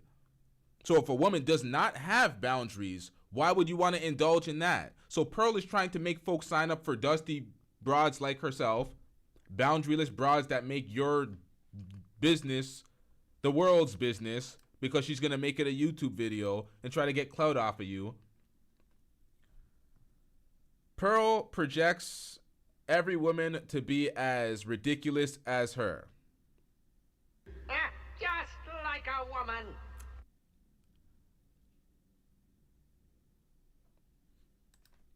We're just projecting again. Seriously, what do women bring in 2022 that is special? Nothing. Do most women have a cookbook? Do most women really know how to cater to a man? No.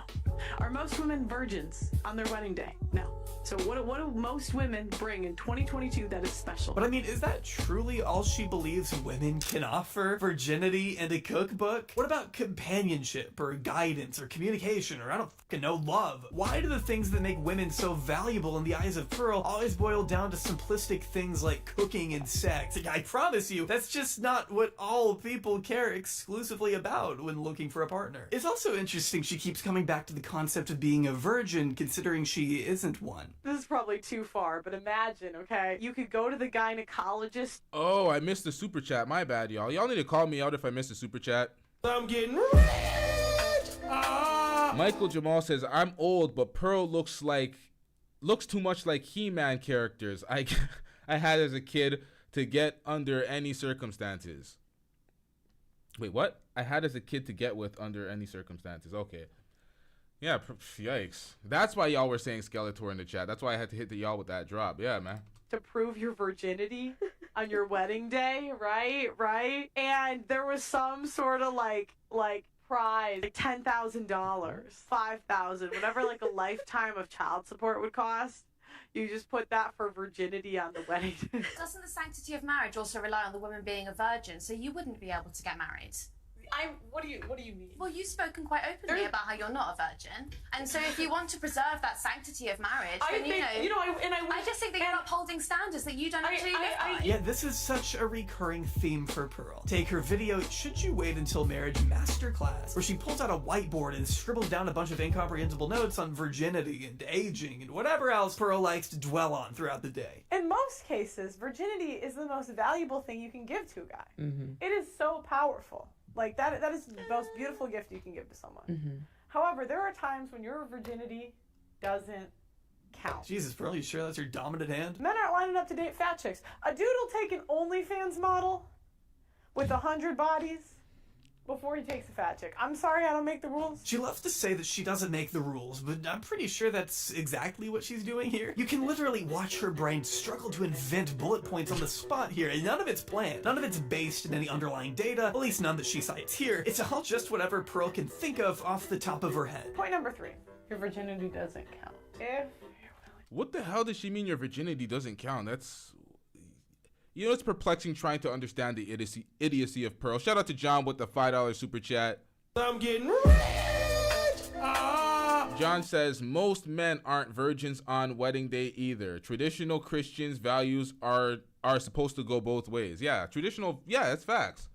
That's why Nick Fuentes talks about he's saving himself for marriage because he's trying to be a traditional Christian.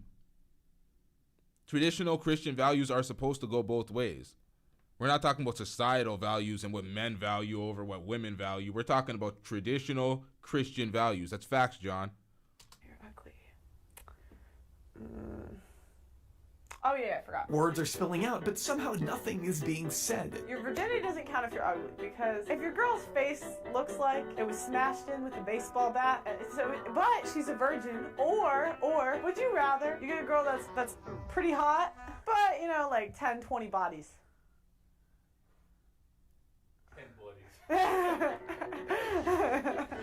And that's what it's saying. Your virginity, it's valuable, but it's not valuable if you're a whale or you're ugly. At a certain point, it's just depressing to listen to. It's discouraging and untrue to think that if you're an older woman or you don't see yourself as conventionally attractive, then you're lost in the dating market. Why is that the message you want to put into the world? Men value youth. Youth goes with purity. But if you're over a certain age, nobody's lying. The whole men value youth goes with purity bullshit.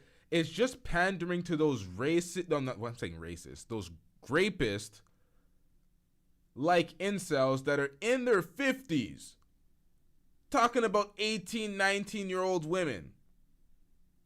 They're young girls. These guys are incels that don't get women at all, and they're talking about 18, 19-year-old women. That's who they're pandering to when they're talking about, oh, they like youth impurity. They're grown-ass men. You get the youth impurity while you have your youth impurity. That's when you're getting that.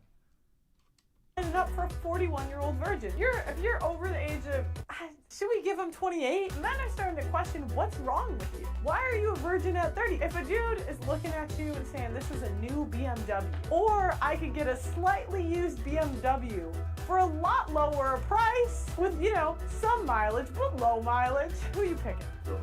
Low, right? Because it's like the outside is pretty, but the inside is just yucky. I'd be sad if someone like my sister was watching this and taking Pearl's words to heart here. And yeah, I mean, of course, by the end of it, she's comparing women to cars. Where have I heard that before? Every single one of my cars, there is a scenario in which I prefer that car over the others. The same applies to women. Like, one bitch can cook. When you're hungry, you call that bitch. You want a blowjob, you call that bitch. You want you call that bitch. The house needs cleaning, you call that bitch. But I don't want anyone to think I'm sexist or misogynist. It obviously didn't take long for Pearl to grab the attention of the man who paved the way for her lucrative new business, cozying up with those who pioneered an industry of misogyny so airheads like Pearl... Mike Brown, that is facts. Built like SpongeBob. There you go.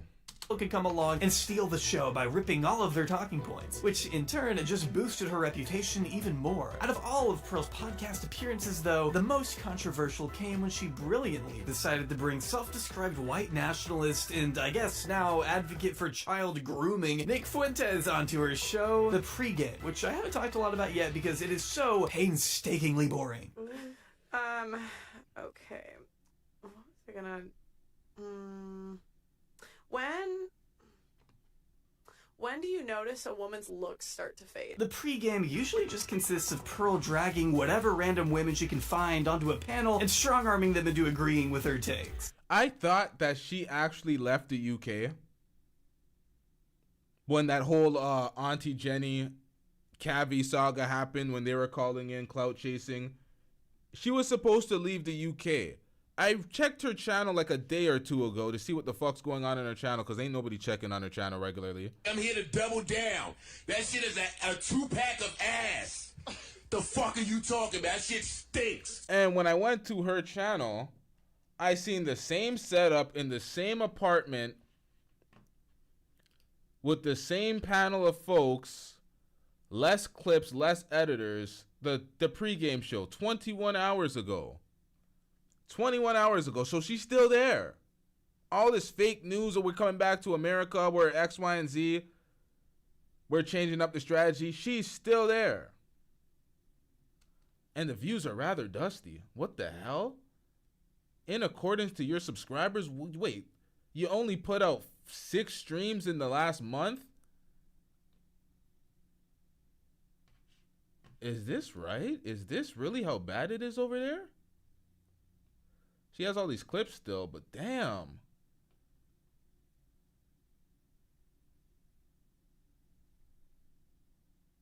That's it? All right. You can watch her physically preparing to jump down the throat of anyone who dares speak out against her. Yeah, I didn't know it was that bad. Holy, yeah, nobody, wow. She has another channel, you believe? Okay. It's just such an unwelcoming format. I wouldn't recommend for someone to stay in an abusive relationship. So if someone's being Why is abusive the first thing that comes to your head? Because I'm not saying that's the first thing. It's the first thing you said. Yeah, but I've known women that have left from relationships because of physical abuse. Is that the majority? I can't really speak for the majority. Mm-hmm. You think the majority of men are abusing women? You think that's probable? Man, she didn't even say that! Pearl hears what she wants to hear and doesn't settle for anything less than the absolute most generalized terms by diminishing nuance and forcing her guests to pick a side in the debate that demands far more depth than Pearl will allow. One thing you would notice in these gender war conversations is there is no place for nuance. Is you take each extreme on the polar end and you argue that. You use a bunch of fabricated stats to sound like you're smart or you understand anything going on in this sphere. You use that to substantiate your point, but the stats are fugazi. We see that so much times and we're like, wait a minute, where's these sources? And you got to dip into the stats and be like, well, these stats are made up, they're fabricated. So it's to the point where it's like you walk into these arguments knowing that people are going to deal with you in bad faith and make up stats to try to substantiate their point. And it's like, whoa, where are these stats from? It's painfully annoying to deal with these type of conversations. And then sometimes the audience acts like they lack nuance and they don't understand the things you're saying, and you have to choose the polar extreme or the other extreme. And it's like, y'all really want to take part in these gender wars for real? Depends on the person that you are. Like, you really have to dumb down the intelligence level all the way down to take part in these. I mean, there's a lot of people that I'm gonna make one caveat. No, it depends. I'm banning it depends. I'm banned it. Like, we have to pick a side. You see that? We're banning it depends. So all the nuance, all the gray area that you can deal with to try to add in different variables in a situation to further break down a situation. No, you take an extreme side on the left or an extreme side on the right. And we're going to work from generalities that you decide is how the general public actually operates. So that's why all these red pill conversations are so flawed. That's why people can't go to Fresh and Fit and ever get a W, because you're working on their bullshit ass generalities and you're working within the parameters of their conversations. They damn near fixed the fight. If you dare step out of line. I think what the lady is simply doing is trying to bring up the facts, and I agree that we should actually be holding men and women equally accountable, because we should be saying that there are men who should take responsibility. I think if men... No, Paul, let me finish. No, let me finish. I was speaking. No, we should again, be it's not holding your... men... Okay, get out. Go, bye. Why? You see that? That's fixing the fucking fight. She's getting through her point. You don't want to hear her point out. You want to fix the fight. No. What do you mean? It's your show, so you're just going to talk over somebody mid-point? That's ridiculous. We should be saying that there are men who should take responsibility. I think if men... No, Paul, let me finish. Let me finish. I was speaking. No. We should Again, be it's not holding your... men... Okay, get out. Go, bye. Why? I told you no. But that's just... And there's no excuse for that. There's no, oh, you're disrespecting the host. It's, I'm making a point. We are having a debate. You don't like the point being made, so you shut her down and kick her out. Pearl, dusty ass behavior. Man, you stupid bitch. usually happens. The episode with Nick Fuentes is a little different, given that she doesn't actually argue with him at all. In fact, she just offers his cretinous talking points about race mixing and slavery credibility by agreeing with him at times. That sounds similar to the slavery stuff too, because that's literally the founder of, or the guy who made Roots said, I wanted a myth for my people to live by. So they often, but that's what they do, is they embellish, and I'm not trying to say it wasn't horrible, it was. Right. But they want to make it like more horrible. All right, I'm over this shit, man. Bitch, who raised you? We've covered the Pearl saga ad nauseum at this point, and it's like, how many times do I have to keep seeing the same clips? Like, this is some good coverage. This is a good breakdown. Because this is one video. Usually when I do these reactions, I have a bunch of videos and I make a compilation and I chop these things up to keep the retention up. But this guy is just one video and he chopped it up and did a good job. That's why it has 1.1 million views. That's why he has 1.1 million subscribers. But we've covered the entire Pearl saga. I can't go through these comments once again. This is entirely too much. We've seen this 10,000 times at this point. I've seen people checking out because they can't stand Pearl. We're going through all these. We broke this down before. All this content, we've seen all of it. The main thing that I wanted to cover and lament and highlight was earlier in the reaction when we went to. That's all that's in here. Oh, Anton. Oh, they have him in here. Okay, we got to see this part before we go back to the beginning, because the beginning is what I really wanted to lament. It was the fact that she hates her goddamn mother and she uses her career to try to tarnish and minimize everything that her mother has done for her in her life and minimize her mother's career and the foundation that she's a CEO of that empowers women, and it's by women. So she's trying to minimize everything that her mother does, her long life, hard work. You know, it's fine if you don't want to do that kind of deal. It's not for everybody, but this is for someone that just wants to sit down and do nothing and just come to work and film and not have to learn the equipment, not have to learn literally anything. I mean, just imagine if you heard. Oh, I missed the chat. What the hell happened? Y'all are saying T-Dog doing the most, T-Dog mad lame. What happened? What did I miss? Damn, sound like T-Dog was being weird up in here. What was T-Dog doing? Yeah, I want to see this.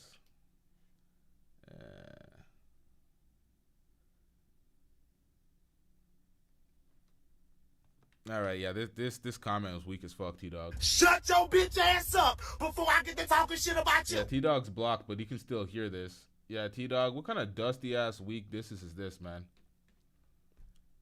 Yeah, you gotta take Brother Jumby's course on how to cook a motherfucker, T-Dog.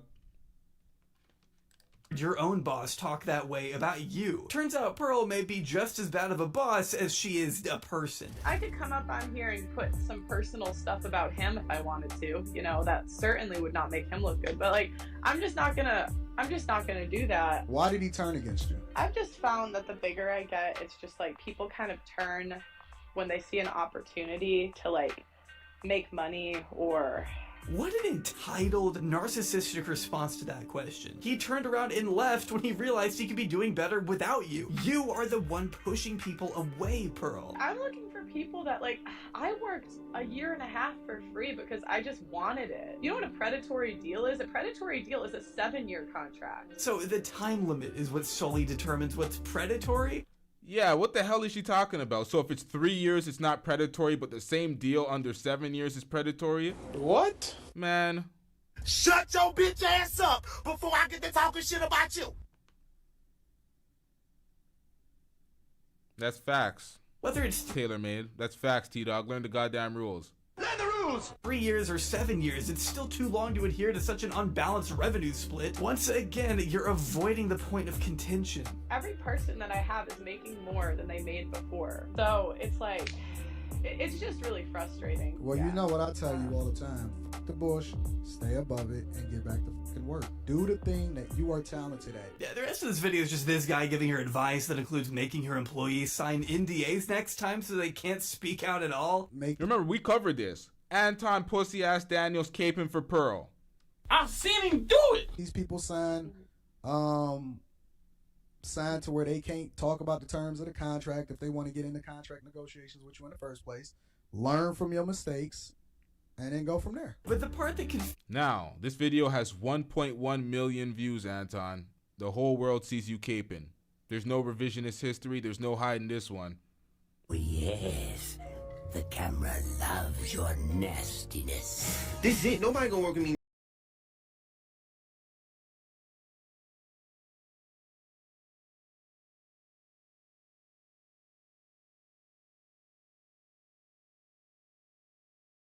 Go from there. But the part that confuses me is that while Pearl maintains that these allegations from Garvey are false, she still admits that, well, the deal isn't for everybody. You don't have to take it if you don't want to. So are these claims about the revenue split made up or not? Why can't you address that head on, Pearl? Because apparently Garvey's remarks were so defamatory, you told Insider you were contemplating legal action. Probably because the false copyright strikes against this channel didn't work. Yeah, that's another fun thing Pearl likes to do, is silence her opponents by abusing the YouTube copyright system when nothing else is working. Not only is this a shameful last-ditch resort when you're completely out of moves to make, but it's also very much against YouTube's guidelines. But I wonder if Pearl is even aware of that. I guess all will be revealed in court one day, supposedly, but by that point, it's hard to say if enough people will still care about Pearl at all. But I want to say one thing. Now, I'm here to tell y'all right now, we don't care. Let me tell you, we don't care. Pearl will disappear. that's facts. That is facts.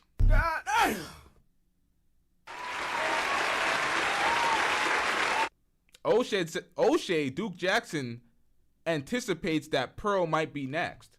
Pearl said something about she might be next to get booted off the platform. O'Shea thinks she might be next, but I think that she's kind of tucked her tail and been playing it safe recently.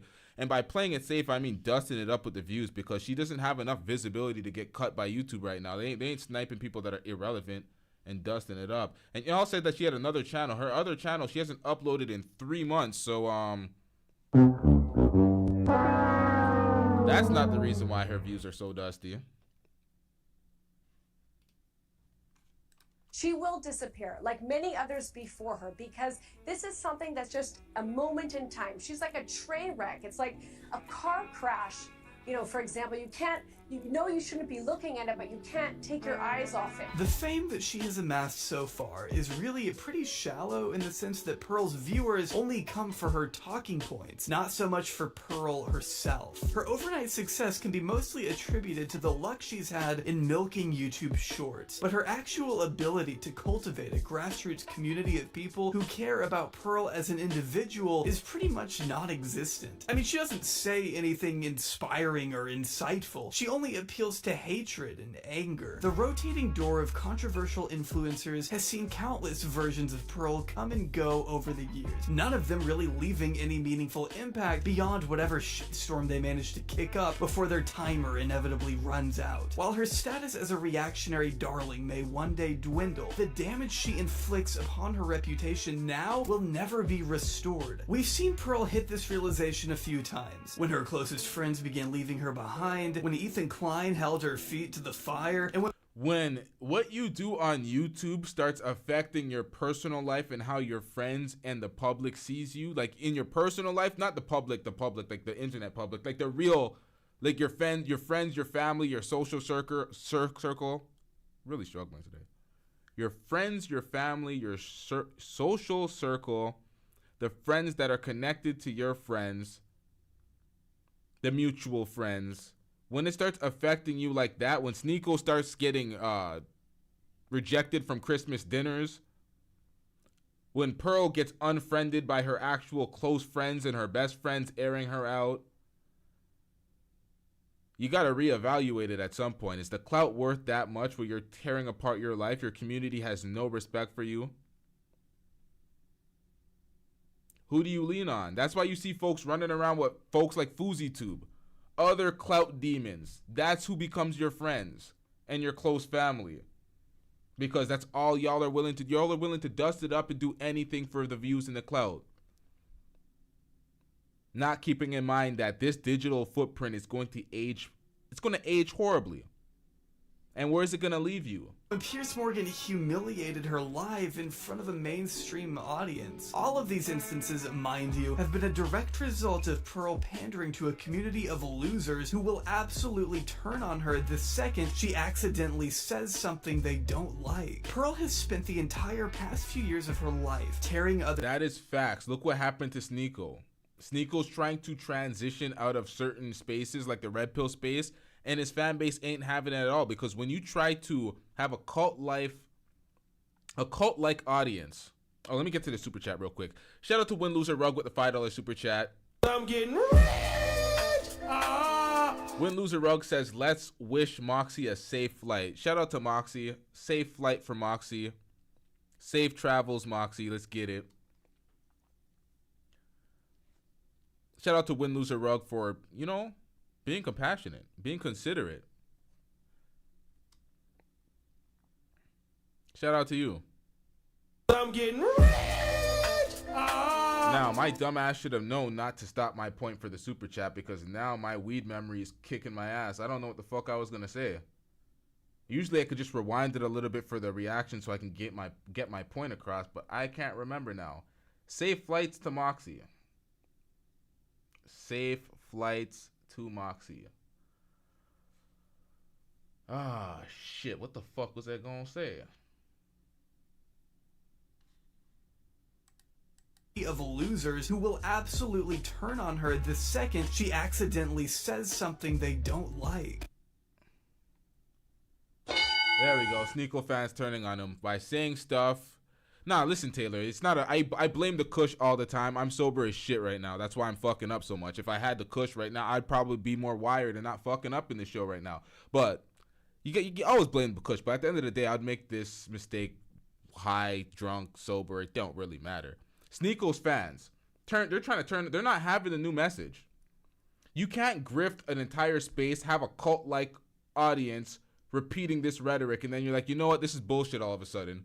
And they're like, wait a minute, I thought you truly believed in this. And it's like, nah, I'm wavering, I'm young. It's like they're not having that. So Pearl tries to pivot. They're like, we already seen all the damage you've done.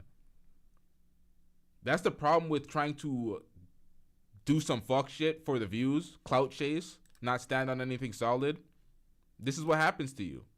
You create a platform that's based on solid principles and foundation, and you have a clear direction of what you're doing with your platform long term.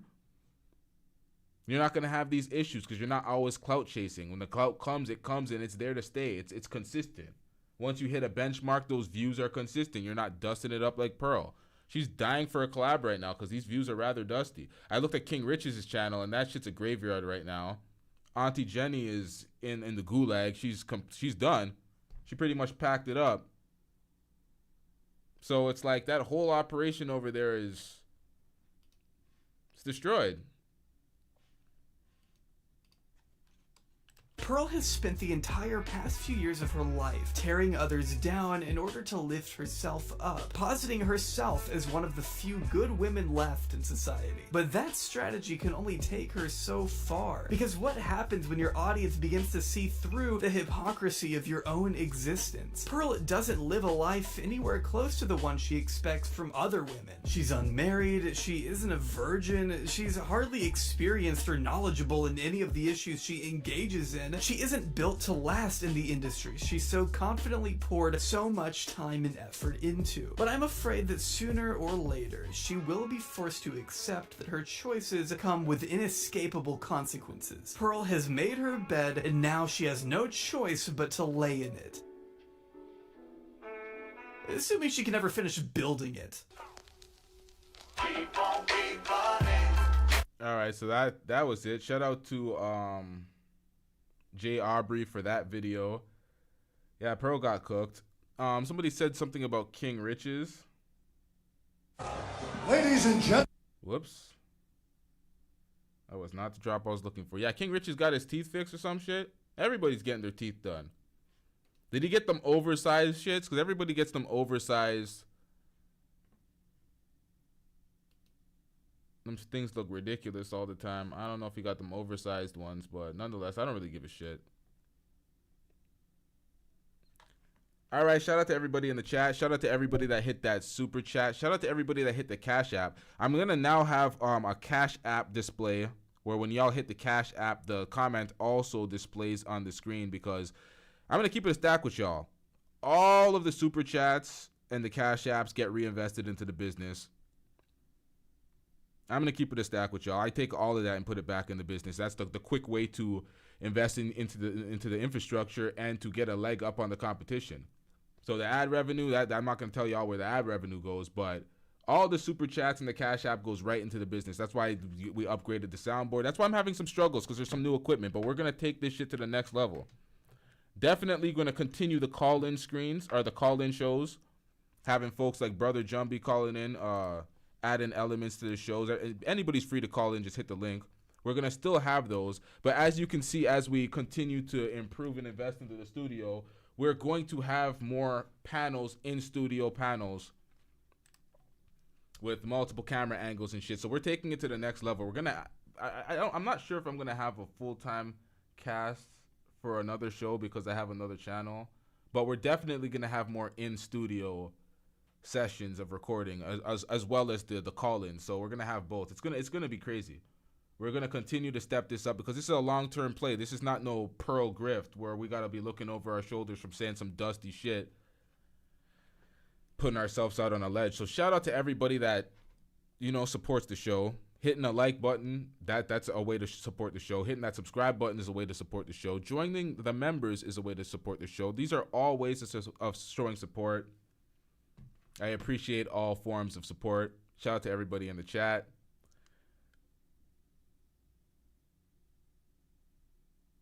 You don't have Cash App? There's always PayPal for those that don't have Cash App because some don't have Cash App and PayPal is lit too. Nonetheless, hitting the like button and showing up to the live streams to comment is support. So thank y'all for the support. The Discord. Oh, I'm not going to forget about the Discord things. There's a couple of Discord things I need to cover. Shout out to you for reminding me because I be forgetting. I be like, at the end of the show and then I forget. So thank you for reminding me a couple of the Discord things that we need to look at. Did I not download these things already? Hey, yo, I'm behind. Oh, yeah, I did. Okay. So there's some comparisons with Pearl being jealous at her sister? Of her sister? What do we got here? What is this? Tell me, Red Pill, Manosphere, MGTOW, losers. Which one would you choose? And this is 26-year-old Pearl, and I'm assuming this is 21-year-old Pearl's sister. All right, y'all. This is the Discord fuckery. We have a bunch of things to look at. Do y'all want... You want to do a poll? 1 for Pearl, 2 for her sister? Let's go 1 for Pearl, 2 for her sister. We're doing the Dusty Red Pill shit. We're rating chicks out here. Y'all got to choose 1 for Pearl, 2 for Pearl's sister. Can't see. Oh, shit. They're far as hell. Let me see if I can zoom this shit in. Nope. We got a 0 in the chat.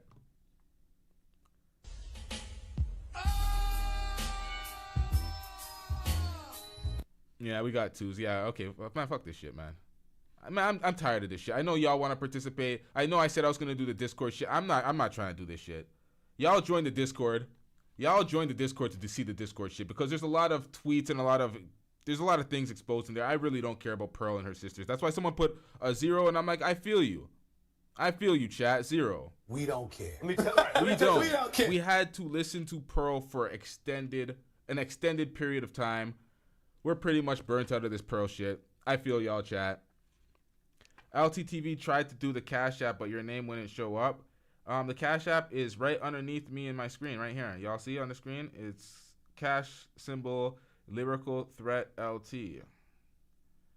Cash App sign Lyrical Threat LT. We also have this. This could make it easier.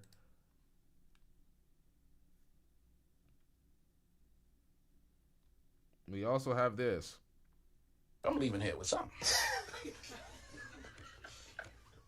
I mean, I'm from around the way. Oh, this ain't the symbol. This is not even the barcode. I wasted my time with this. This ain't it. All right, y'all. I'm signing off, man. We doing too much. We out. Yeah.